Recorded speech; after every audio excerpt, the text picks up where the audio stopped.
નમસ્કાર, ફરી એકવાર સ્વાગત છે વિશ્વભાઈનું બેઠકના પોડકાસ્ટમાં. સાતેક મુદ્દાઓ વિચારીએ કે જે તો ચોક્કસપણે ઘરમાં કરવા જોઈએ. જી, એની અંદર તો પહેલું અમારા ગુરુજી એમ કહેતા કે ચોઘડિયા એ 800 લોકોની પેદાશ છે. ગ્રંથ ચાલુ કરવાનું પણ મુહૂર્ત છે, ઘડો મૂકવાનું પણ મુહૂર્ત છે, પ્રવેશ કરવાનું પણ મુહૂર્ત છે અને પ્રતિષ્ઠા કરવાનું પણ મુહૂર્ત છે. આમ તો કહેવાય કે ઉત્સાહમ પ્રથમમ મુહૂર્તમ, અને મુહૂર્ત માટે એમ કહેવાય કે કાલહ શુભ ક્રિયા યોગ્ય મુહૂર્ત ઇતિ ઉચ્યતે. અને નાના બાળકને જે 12 જ વર્ષનો હતો, કુમળી વયનો, અને એને રાજગાદી ઉપર બેસાડવો હતો. બધા ચિંતા કરે કે જો આને બેસાડશું તો કદાચ આજુબાજુના રાજાઓ આ રાજ્યને નબળું સમજીને આક્રમણ કરશે અને પચાવી પાડશે.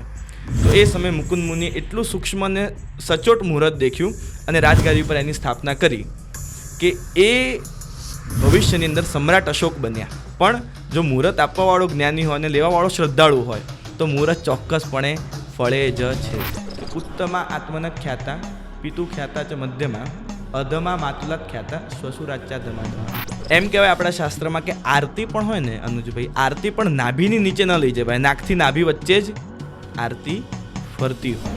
તો જે અર્નિંગ પર્સન હોય એ સાઉથમાં ઊંઘે, જે લર્નિંગ પર્સન હોય એ ઈસ્ટમાં ઊંઘે, અને જે રિટાયર્ડ પર્સન હોય એ વેસ્ટમાં ઊંઘે, અથવા તો જે ગ્રોઈંગ પર્સન એ વેસ્ટમાં ઊંઘે. અને જે ખાલી હા ને નાનો આન્સર આપી શકતો ને એ શાસ્ત્ર નથી. એટલે મને તો એવું સમજાયું કે એક બે વિદ્યા કદાચ શીખીને તમે થોડા ઘણા જ્ઞાની થઈ શકો, ક્યાંક શો ઓફ કરવા માટે, પણ પ્રોપર નોલેજ માટે તમારે બધું શીખવું પડે, સંપૂર્ણપણે શીખવું પડે, કારણ કે તો જ એ બધી વસ્તુ એની સાથે કનેક્ટ થશે. જ્યોતિષ વિદ્યા એ એક ગૂઢ વિદ્યા છે, એટલી આસાનીથી સિદ્ધ નથી થતી. ત્યાં જ અમારી પાસે કોઈ બી કુંડલી આવે, કોઈ બી, તમે સૌથી પહેલાં પોઈન્ટ્સ દેખતા પહેલાં તો સૌથી પહેલો મુદ્દો એ જે દેખીએ કે આ વ્યક્તિની કુંડલીમાં ડાયજેસ્ટિવ સિસ્ટમ કેટલી પાવરફુલ છે. એટલે શરીરની વાત નથી કરતો, જઠરાગ્નિની વાત. આ વ્યક્તિને હું કેટલું કહીશ તો કેટલું પચાઈ શકશે. ઘણા લોકો પૂછતા કે ભાઈ જે થવાનું છે થવાનું છે ને, જ્યોતિષનું શું કામ? જ્યોતિષથી શું બદલાઈ જવાનું છે? સ્કૂલમાંથી ઉઠાડીને ગુરુકુલમાં મૂકો, જ્યાં ન એલસી, ન ડિગ્રી, ન સ્ટાન્ડર્ડ, ન સિલેબસ. આજની જે સ્કૂલની અંદર જે એક બિઝનેસનો ફંડ આવી ગયો છે ને, ત્યાંથી આખું આ વિમુખ છે, કારણ કે જ્ઞાન વેચાતું નથી. નમસ્કાર, સ્વાગત છે બેઠકના પોડકાસ્ટમાં. અને આજના આપણા પોડકાસ્ટમાં જોડાવાના છે વિશ્વ વોરા, જેઓ અષ્ટાંગ જ્યોતિષના જ્ઞાતા છે. અને એમની સાથે પૂર્વમાં આપણે 2 પોડકાસ્ટ કરેલા છે. કદાચ તમે પોડકાસ્ટ જોયા હશે તો વિશ્વભાઈ શું કામ કરે છે તો તમે જાણો જ છો. છતાં જો તમે કદાચ આ પહેલો એવો પોડકાસ્ટ છે જે તમે એમનો જોઈ રહ્યા છો, તો હું ટૂંકમાં એમનો પરિચય આપીશ કે રામ મંદિરનું 88 સેકન્ડનું મુહૂર્ત વિશ્વભાઈએ કાઢ્યું હતું. નરેન્દ્ર મોદી સાહેબની શપથવિધિનું આ વખતનું મુહૂર્ત પણ એમને કાઢ્યું હતું. સાથે સાથે ડોનાલ્ડ ટ્રમ્પ સાથે હાલમાં એ કનેક્ટેડ છે. સાથે સાથે ભારતના મોટા મોટા ઉદ્યોગપતિના એ એસ્ટ્રોલોજર છે. ઘણા બધા લોકો એમની પાસે મુહૂર્ત લેવા આવે છે અને સચોટ માહિતી અને માર્ગદર્શન દ્વારા અને શાસ્ત્રો સંમત એવો જ્ઞાન પૂરું પાડે છે. આજે આપણા પોડકાસ્ટમાં આ જ વિષય ઉપર આપણે એમની સાથે વાત કરવાના છીએ. પરંતુ એવી વાત કે જ્યોતિષની એવી ઘણી વાતો છે જે અજાણી છે, કદાચ ખોટી ભ્રમણાઓ આપણા મગજમાં એના વિશે ફેલાયેલી છે, એ બધી માન્યતાઓને દૂર કરી સાચા જ્ઞાનની વાતો આ પોડકાસ્ટની અંદર થવાની છે. મુહૂર્ત શું છે, ચોઘડિયા શું છે, વાસ્તુ શું છે, એ બધું વૈજ્ઞાનિક રીતે કઈ રીતના કામ કરે છે, શાસ્ત્રોમાં આના પાછળના શું મર્મ રહ્યા છે, આ બધા જ વિષયને અનુરૂપ આજનો પોડકાસ્ટ છે. પોડકાસ્ટ ખૂબ મજા આવશે અને આનાથી ઘણી બધી વસ્તુ તમને નવી શીખવા અને જાણવા મળશે. તો પોડકાસ્ટ એન્ડ સુધી જોજો. ચેનલમાં નવા છો તો ચેનલને સબસ્ક્રાઈબ કરી લો. વિડીયો ગમે તો લાઈક કરો, કમેન્ટ કરો, વિડીયો વધુથી વધુ લોકોને શેર કરો, કારણ કે સાચું જ્ઞાન લોકો પાસે જેટલું વધારે પહોંચે એ સારામાં સારું છે. તો એન્ડ સુધી બન્યા રહેજો. તો ચાલો શરૂઆત કરીએ.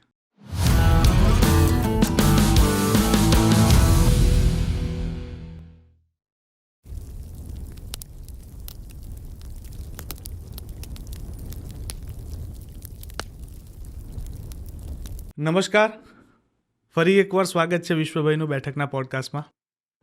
લાસ્ટ આપણે 2 પોડકાસ્ટ કર્યા. બંને પોડકાસ્ટ બહુ સરસ રીતે એક્સપ્લેન કર્યા. તમે જે પ્રશ્નો એમાં હતા એ બધા પ્રશ્નોના તમે બહુ જ નિખાલસપણે અને બહુ સાચા અને સચોટ જવાબ આપ્યા. એટલા સાચા અને સચોટ જવાબ હતા કે લગભગ ઓડિયન્સ એટલી એન્ગેજ થઈ કે ત્રીજા પોડકાસ્ટની ડિમાન્ડ પહેલા પોડકાસ્ટથી જ, બીજા પોડકાસ્ટથી કરતી રહી છે. અને આજે આપણે એક ત્રીજો પોડકાસ્ટ કરી રહ્યા છીએ અને આની અંદર બીજી ઘણી બધી વાતો કરવી છે. મને એવું લાગે છે ને, મલ્ટિપલ બહુ બધા પોડકાસ્ટ કરીશું ને તોય તમારી જોડેથી એવું કન્ટેન્ટ છે ને કે કન્ટેન્ટ પૂરું નહીં થાય. પણ આજે આપણે કયા વિષયની વાત કરવી છે તમારા હાથમાં છે. ચોક્કસપણે સૌ પ્રથમ તો પ્રણામ. ફરી આ પોડકાસ્ટ ઉપર, બેઠક ઉપર મળવાનું થયું, ખૂબ ગમ્યું. જ્યોતિષશાસ્ત્ર અને જ્ઞાન એ સમુદ્ર છે, બહુ મોટો ખજાનો છે, અને એમાંથી જેટલું તમે કાઢો અને પીરસતા રહો તો એટલું ઓછું જ છે. અને લોકો એને પસંદ કરે છે, તો એનો વધુ આનંદ આવે છે.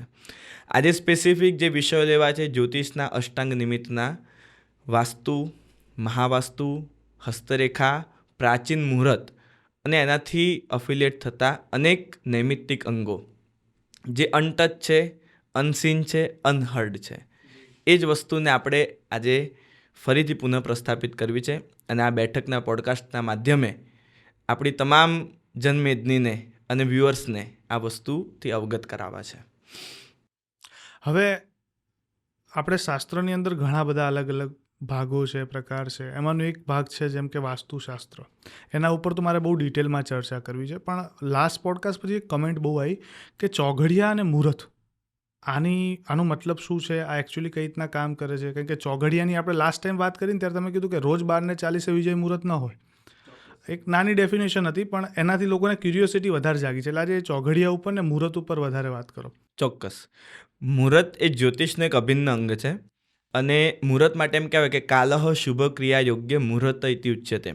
એટલે કે એવો શુભ યોગ્ય સમય કે જે કોઈ પણ સારું કરવા માટે શ્રેષ્ઠ હોય, ઉત્તમ હોય, એને મુહૂર્ત કહેવામાં આવે. જી. હવે મુહૂર્ત ઘણા બધા પ્રકારના હોય છે અને ઘણી બધી જગ્યાએ ઉપયુક્ત હોય છે. કોઈ બી કાર્ય કરવા માટે નાનાથી લઈને મોટા સુધીમાં મુહૂર્તનો ઉપયોગ થતો હોય છે. આમ કહેવાય કે જન્મથી મરણ સુધી એ મુહૂર્ત એની સાથે એક જોડાયેલું અંગ છે. તો મુહૂર્તની અંદર ચોઘડિયું એ ખૂબ અગત્યનો ભાગ ભજવે છે. ચોઘડિયાને આપણે થોડું વિસ્તારથી સમજીએ એની પહેલાં સમજવી પડશે દિન શુદ્ધિ, કે કોઈ બી મુહૂર્ત માટે દિવસ ચોખ્ખો હોવો જોઈએ, ખૂબ જરૂરી છે. એ સારી તિથિ મળી ગઈ, જે ભદ્રા કે રિક્તા તિથિ હોય એ સિવાયની તિથિ મળી ગઈ. જેવી રીતના આપણે કહીએ કે ભાઈ ચોથ છે, આઠમ છે, નોમ છે, 14 અમાસ એવી ભારી તિથિઓ આપણે છોડતા હોઈએ છીએ. મંગળ, શનિવાર જેવા ભારી વાર આપણે છોડતા હોઈએ છીએ. રાક્ષસ ગણના નક્ષત્રો છે, જ્યેષ્ઠા વગેરે, આશ્લેષા વગેરે આપણે છોડતા હોઈએ છીએ. બરાબર. તો એ પ્રમાણે એક દિવસ નક્કી થઈને આવે. હવે એ દિવસ તો 24 કલાકનો છે, તેમાંથી કયો સમય એ મુહૂર્ત માટે યોગ્ય છે કે સૂક્ષ્મ છે કે સારો છે કે ગ્રાહ્ય છે, એ નક્કી કરવા માટે 4 પ્રકારની મેથડ શાસ્ત્રમાં બતાવવામાં આવી છે. એક છે હોરા સુવેળા અને બીજી છે લગ્ન અને નવમાંશ. ઓકે. હોરા સુવેળા શું છે? એમ કહેવાય કે દિવસનું જે દિનમાન હોય, એટલે સૂર્યોદયથી સૂર્યાસ્તનું જે માપ હોય એને મિનિટમાં કન્વર્ટ કરવાનું. આ ખૂબ સમજવા જેવી અને અપનાવવા જેવી વાત છે. કારણ કે અમારા ગુરુજી એમ કહેતા કે ચોઘડિયા એ 800 લોકોની પેદાશ છે. બરાબર. કારણ કે ચોઘડિયા એક મિનિટના દાયરામાં બાંધી દીધું છે. એ કસ્ટમાઇઝ ને પર્સનલાઇઝ નથી થઈ શક્યું. તો આપ જ્યારે દિનમાનને એટલે સૂર્યથી સૂર્યાસ્તના માપને મિનિટમાં કન્વર્ટ કરી દો અને જે મિનિટ આવે એને 8થી ભાગી દો, કારણ કે 8 સુવેળા છે, એટલે એક ભાગ આપને મળી જશે. આ થઈ ગઈ સુવેળા. અને દર સૂર્યોદયથી 1-1 કલાકની હોરા ચાલુ થાય. એટલે આ હોરા અને સુવેળાનો જે કોમન સૂક્ષ્મ સમય આવે એ બનશે એકચ્યુઅલ ચોઘડિયું. એટલે આપને જો 12:39નું મધ્યાહ્ન વિજય મુહૂર્ત લેવું હોય તો સૂર્યોદયથી સૂર્યાસ્તની મિનિટ કન્વર્ટ કરીને એને અડધી કરીને સૂર્યોદયમાં ઉમેરો, એટલે જે સેન્ટર આવે, જે બ્રહ્મ આવે, એ એકચ્યુઅલ બનશે આપનું વિજય મુહૂર્ત. જેવી રીતે બ્રહ્મ મુહૂર્ત, તો બ્રહ્મ મુહૂર્ત એ ફિક્સ 4:30 નથી. સૂર્યોદય પહેલાંની 96 મિનિટ એટલે એ બ્રહ્મ વિજય મુહૂર્ત છે, સવારનું, અર્લી મોર્નિંગ. જેવી રીતે સાંજનું તેને ગોધુલિક વિજય મુહૂર્ત કહેવાય, કે જેમાં ગાયો દોડીને સમય યજ્ઞો વગેરે પણ થતા પ્રાચીન કાળમાં. તો એ સમય બી ફિક્સ નથી કે 5:30 કે 6:15. સૂર્યોદયની પહેલાંની 6 મિનિટ અને પછીની 6 મિનિટ, આ 12 મિનિટ છે ગોધુલિક સંધ્યા વિજય મુહૂર્ત. જી. અને આ જ મુહૂર્તમાં તમે નરેન્દ્ર મોદી સાહેબની શપથવિધિનું મુહૂર્ત બનાવ્યું. જી, એક્ઝેક્ટ. આજ ત્રિતાર મુહૂર્તની અંદર મોદીજીને શપથવિધિનું મુહૂર્ત પ્રદાન કર્યું હતું. અને બપોરનું જે વિજય મુહૂર્ત આવે એ હોરા સુવેળાથી મેળવીને અને એની અંદર એ સમયની પર્ટિક્યુલર લગ્ન અને નવમાંશની કુંડલી મેળવીને એની અંદર પણ પ્રતિ નવમાંશનો સમય કાઢીને 84 સેકન્ડનું મુહૂર્ત એ અયોધ્યા રામ મંદિરમાં અમે પ્રદાન કર્યું હતું. આ છે પ્રાચીન મુહૂર્તની, ચોઘડિયાની અને હોરા સુવેળાની ગણતરી, જે આજે લુપ્ત થઈ રહી છે, પણ આ એકચ્યુઅલ ગણતરીથી કાર્ય ગણાતા હોય છે. હું આપને મુહૂર્તમાં એટલું વિશેષ પણ કહું અનુજભાઈ, કે આમ કહેવાય ને કે જે 16 સંસ્કારની આપણે વાત કરી હતી, ખાલી એક એની નાની બ્રીફથી કરીએ ને તો જન્મથી લઈને નામકરણથી લઈને કર્ણવેદથી લઈને પુંસવનથી લઈને વિવાહથી લઈને સંન્યાસથી લઈને અંત્યેષ્ટિ સુધી તમામ મુહૂર્તો છે. ગ્રંથ ચાલુ કરવાનું પણ મુહૂર્ત છે, ઘડો મૂકવાનું પણ મુહૂર્ત છે, પ્રવેશ કરવાનું પણ મુહૂર્ત છે અને પ્રતિષ્ઠા કરવાનું પણ મુહૂર્ત છે. નાનામાં નાના મુહૂર્તનો પ્રભાવ છે. પણ સાથે સાથે છે ને મુહૂર્ત માર્તંડ નામના ગ્રંથમાં ખૂબ સરસ એક પ્રદર્શિકા પણ આપી છે, કે એ બહુ સમજવા જેવું અને ખૂબ ગંભીર મુદ્દો છે કે મુહૂર્ત એ શું પ્રાધાન્યતા ભજવે છે. આમ તો કહેવાય કે ઉત્સાહમ પ્રથમમ મુહૂર્તમ. ઉત્સાહ એ પહેલું મુહૂર્ત છે, બરાબર. અને ઉત્સાહમાં ચડતા કાર્ય કરો તો એ બધું વસ્તુ સફળતાને પામે જ છે. પણ સાથે સાથે કર્મનો રોલ પણ બહુ મોટો છે. એ ખૂબ સરસ શ્લોક આવે છે કે ગૌણાયંતે શુભગ્રહા કર્મણો હિ પ્રધાનત્વમ ગૌણાયંતે શુભગ્રહા વસિષ્ઠ દત્તેન મુહૂર્તે રામો મહાટવીમ ગતા.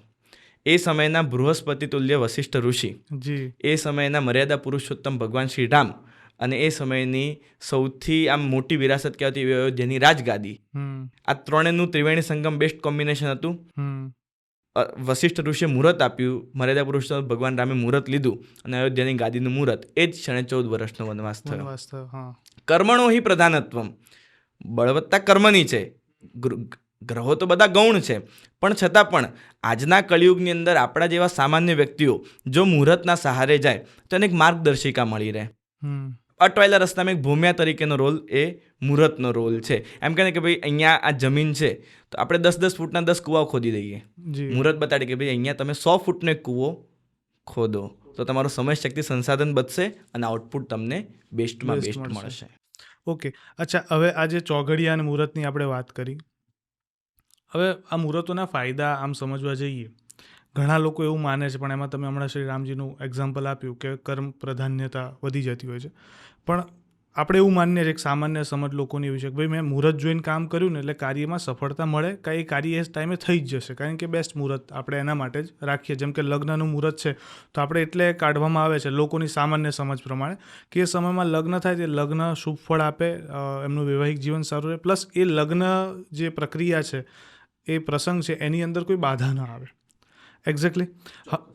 અને જ્યારે કોઈ બાધા આવે ત્યારે એ મુહૂર્ત કાઢનારને દોષ આપવામાં આવે છે.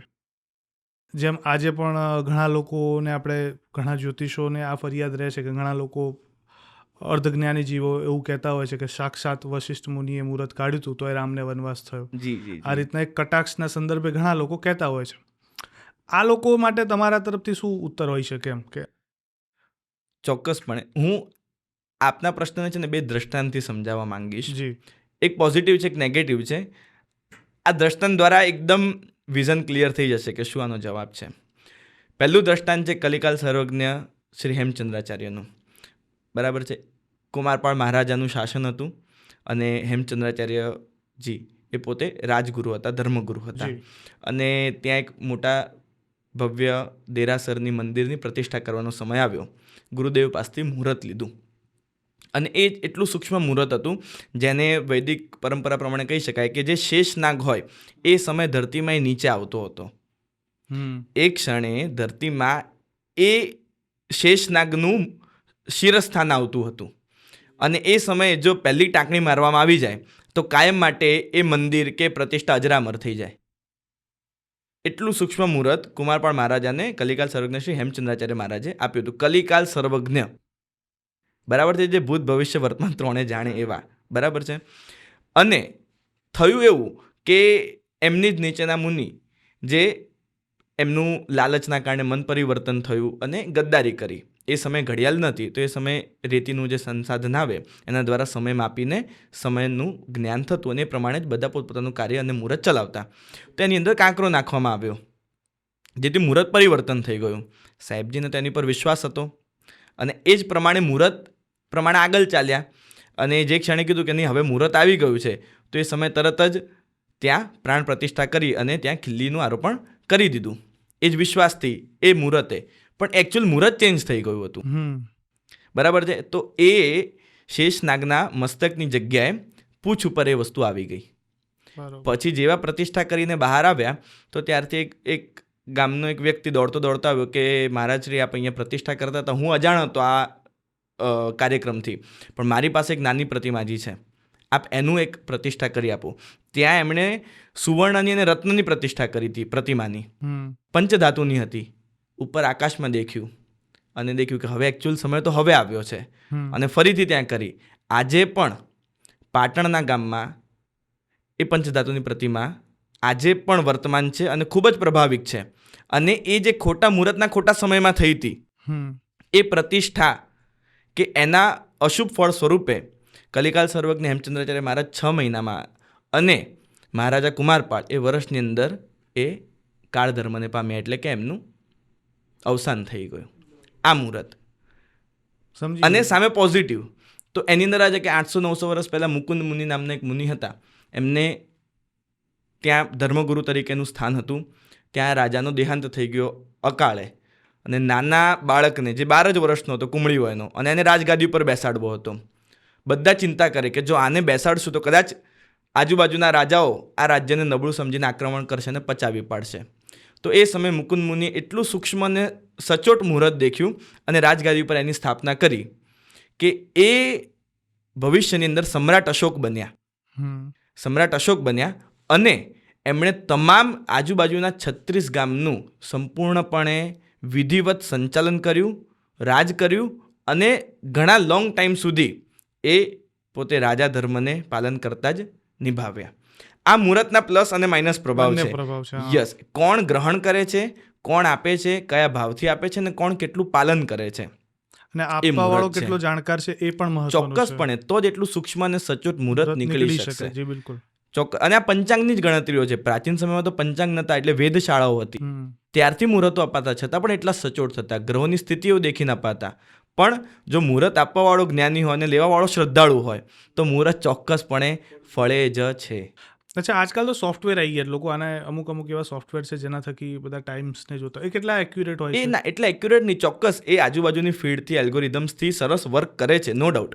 પણ છતાં પણ જે પરંપરાગત જ્ઞાન હોય અને જે રાશિ મેળવીને, નક્ષત્ર મેળવીને સૂક્ષ્મ સમય સાથે એ કાઢવામાં આવે ને, અને એ વ્યક્તિની કુંડલી બી એફેક્ટ કરે. ચોક્કસપણે કરે. એવું નથી હોતું કે કોમન મુહૂર્ત છે, ઉદાહરણ તરીકે 1 જાન્યુઆરી છે, સારો દિવસ છે તો દરેક માટે સારો છે. ડેફિનેટલી એવું નથી હોતું. એ અનુજભાઈની રાશિને મળતું બી હોય અને વિશ્વની રાશિને ન પણ મળતું હોય. બરોબર છે. આ મુહૂર્ત છે કે કસ્ટમાઇઝ ચાલે, કોની રાશિ, કોનું નક્ષત્ર, કયું કાર્ય, કયું ચક્ર જે મેળવીને ચાલે એને બધું મળે અને ફળે. ઓકે. અચ્છા, હમણાં વાત કરવા ને તમે કર્ણવેદ મુહૂર્ત એવી વાત કરી, એટલે પણ હવે મારો કાન વિંધેલો છે બહુ નાનપણમાં. મેં તો બંને વિંધેલા છે. મારે પણ બંને જ વિંધ્યા હતા. આ તો થોડુંક હવે આ કાને નથી પહેરતો. મેં તમારામાં જોયું, તમારો નાનો ભાઈ ધ્યાન બેઠો છે, એના પણ બંને કાન વિંધેલા છે. આનું મહત્વ શું, નાના ફાયદા શું, મારે થોડા જાણવા છે, અને પુરુષે કેમ કાન વિંધવા જોઈએ? ચોક્કસ. દેખો, કર્ણવેદ એક તો 16 સંસ્કારનો એક સંસ્કાર છે, એ તો ચોક્કસપણે વાત, નો ડાઉટ. પણ કર્ણવેદની અંદર છે ને, આમ કહેવાય કે આ કાન છે ને એ સંપૂર્ણ શરીરની ધારણા કરવામાં આવે છે. અને આ કર્ણવેદ બી છે ને, આપ દેખશો ને તો કાનના એ ડોટ ઉપર, જેને દેવ છિદ્ર કહેવાય, જે થોડી છે ને વ્હાઈટ રૂવાટી હોય, ત્યાં જ કર્ણવેદ કરવામાં આવે.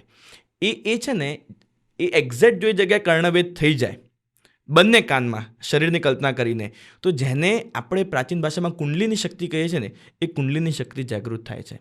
ઘણીવાર આગળ પાછળ કરે છે ને તો એ કોઈને કમરની તકલીફ માટે કે કોઈને આંખ કાનની તકલીફ માટે પણ વિંધવામાં આવે છે. આપ દેખશો તો ગામડાની અંદર આ બધા વિંધેલા રહેતા, જે તેમની આંખો લોંગ ટાઈમ સુધી ચાલતી, કાન લોંગ ટાઈમ સુધી સાંભળતા. એ જે ઇન્દ્રિયોની શક્તિઓ વધતી એ પણ આ કર્ણ સાથે છે, એટલે સંસ્કારના કારણે પણ વિંધાય છે. સાથે સાથે શરીરને સાચવવા માટે, એમ કે ને શરીર માધ્યમ ખલું ધર્મ સાધનમ, શરીર એ ધર્મનું પહેલું સાધન છે. એને સચવાવા માટે કરીને જે બી પ્રયત્નો થતા હોય તો એ ધર્મ આરાધના માટેના વધુ લાભદાયક પ્રયત્નો થતા હોય છે. તો એના માટેનું આ એક રિચ્યુઅલ છે. ઓકે, હવે વાત કરીએ આપણે વાસ્તુશાસ્ત્ર ઉપર, કારણ કે મારો બહુ રસપ્રદ વિષય છે અને મારે જાણવું છે, કારણ કે વાસ્તુથી ઘણા બધા ફાયદા થાય. ઘણા લોકો તો એટલે સુધીનો દાવો કરે છે કે સંપૂર્ણ ભાગ્ય પરિવર્તન કરી શકો જો સચોટ પ્રકારે વાસ્તુ થાય તો. પણ એનું જ્ઞાન તમારા થકી લેવું છે કે વાસ્તુ છે શું, કઈ રીતના કામ કરે છે, અને આજની તારીખમાં જ્યારે લોકો ફ્લેટોમાં રહેવા લાગ્યા, હાઈરાઇટ્સ બિલ્ડિંગોમાં રહેવા લાગ્યા, તો વાસ્તુ કઈ રીતના કામ કરે છે એ પણ સમજવું છે. ચોક્કસ. સૌથી પહેલાં વાસ્તુને છે ને ફંડામેન્ટલી સમજીએ. વાસ્તુ એ દરેક જગ્યાએ એપ્લિકેબલ શાસ્ત્ર છે, પહેલો મુદ્દો. બીજો મુદ્દો, વાસ્તુ એ પંચતત્વો સાથે સંપૂર્ણપણે જોડાયેલું શાસ્ત્ર છે. બરોબર. અને ત્રીજો મુદ્દો, વાસ્તુ એ ખાલી 8 દિશા નહીં, 16 દિશા વિદિશા ઉપર લાગતું શાસ્ત્ર છે. આ 3 મુદ્દા ખૂબ સમજવા જેવા છે. પહેલું તો જે દરેક જગ્યાએ એપ્લિકેબલ છે. એવું નથી કે પ્રાચીન સમયમાં વાસ્તુ સાથે સાથે શિલ્પ અને સ્થાપત્ય પણ હતું, આજે પણ વર્તમાન છે. પણ એ શિલ્પ એ સ્પેસિફિક સોમપુરા સમાજે અડોપ્ટ કરી લીધું કે આજે જે બી મોટા મંદિરો, દેરાસરો કે જેટલા પણ દેવસ્થાનો બને છે એના માટે શિલ્પનો ઉપયોગ થાય છે. સ્થાપત્યો, સાઉથ બાજુ દેખશો તો આજે સ્થાપત્યો, મૂવિંગ જે બી ઓબ્જેક્ટ્સ છે મંદિર તુલ્ય, જેવી રીતે એમાં જગન્નાથજીનો રથ પણ આવી ગયો. એ બધા સ્થાપત્યોમાં કેલ્ક્યુલેટ થાય છે, ખજૂરાહો વગેરે તમામ. અને બાકી જે આવે છે વાસ્તુ, તો વાસ્તુ એની અંદર 2 સ્પેસિફિકેશન્સ છે, વાસ્તુ મહાવાસ્તુ. પણ આપણે એને એક કમ્બાઇન્ડ મેથડથી સમજીએ ને તો એ ઘર હોય, ઓફિસ હોય, બંગલો હોય, ફેક્ટરી હોય, ગમે તે દરેક જગ્યાએ વાસ્તુ એ એપ્લિકેબલ છે ચોક્કસપણે. બીજો પોઈન્ટ જે મેં વાત કરી પંચતત્વ સાથે જોડાયેલું છે, એ પૃથ્વી, અગ્નિ, આકાશ, વાયુ, પાણી દરેક સાથે આ વસ્તુ સંપૂર્ણ સંમિલિત શાસ્ત્ર છે.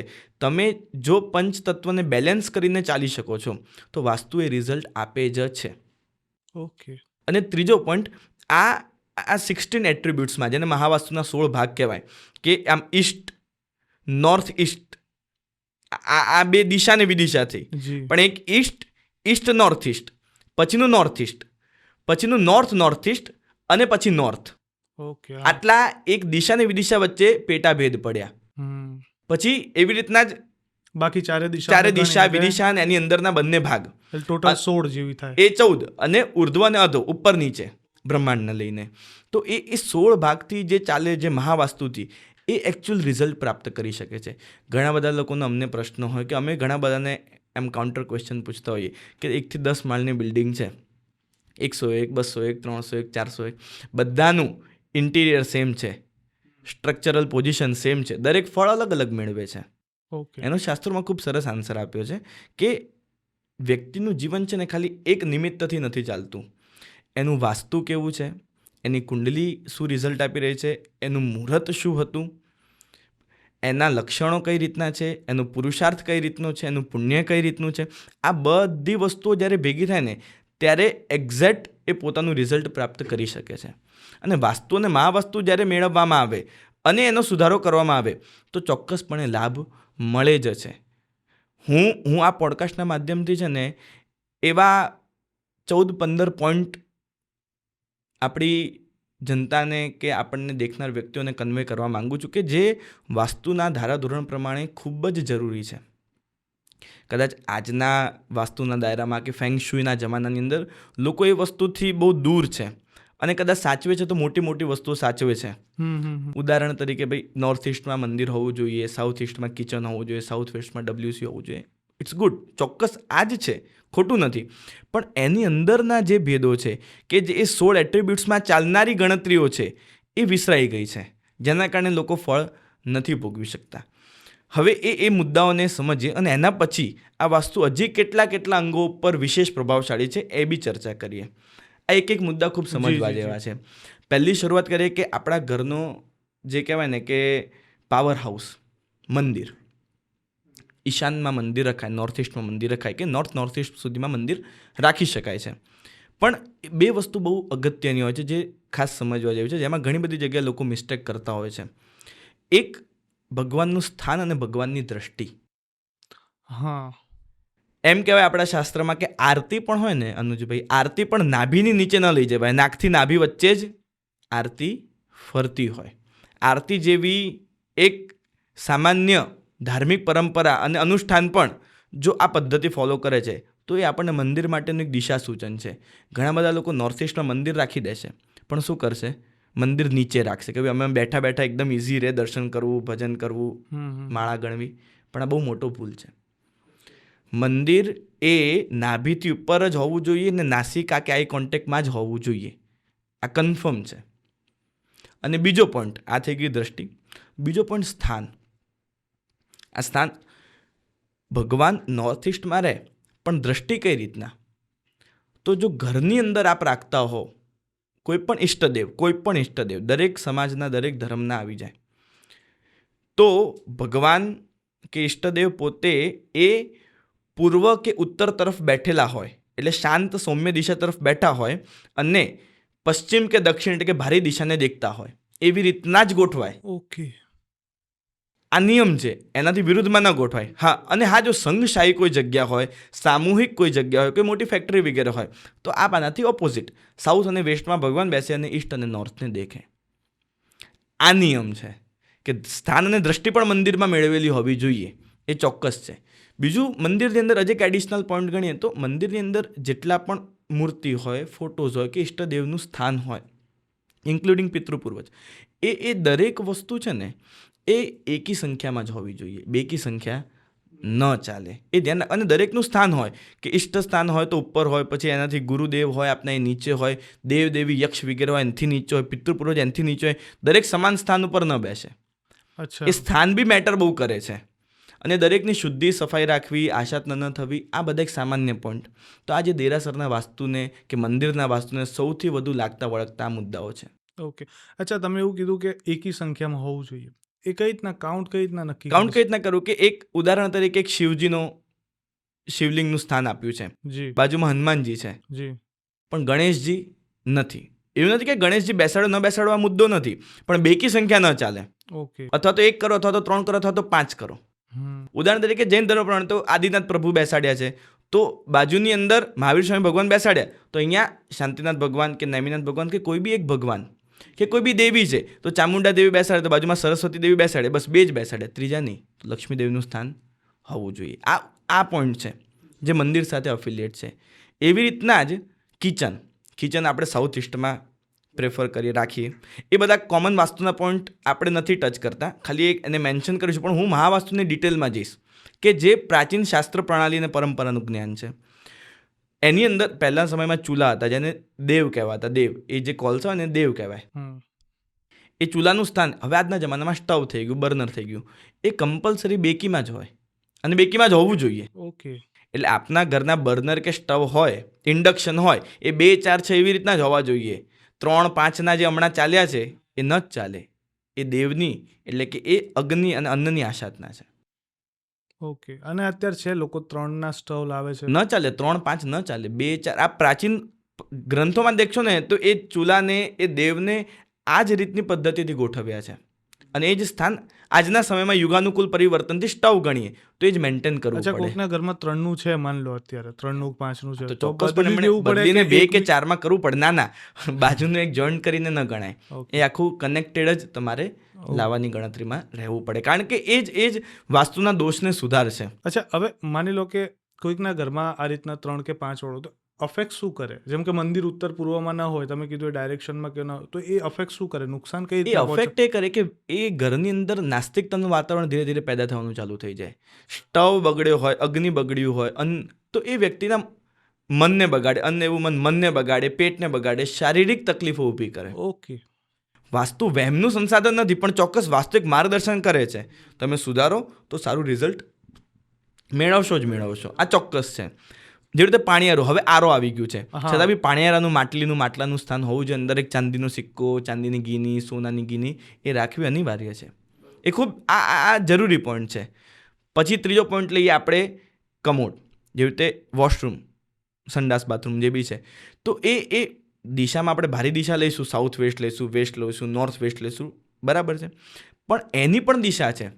તો જ્યારે તમે મળમૂત્રની પોઝિશનમાં બેસો ત્યારે તમારું ફેસ એ ઈસ્ટ કે નોર્થ તરફ જ હોવું જોઈએ. ઓકે. તો જ એ શરીરને અને મનને લાભદાયક અને અનુકૂળ રહે છે.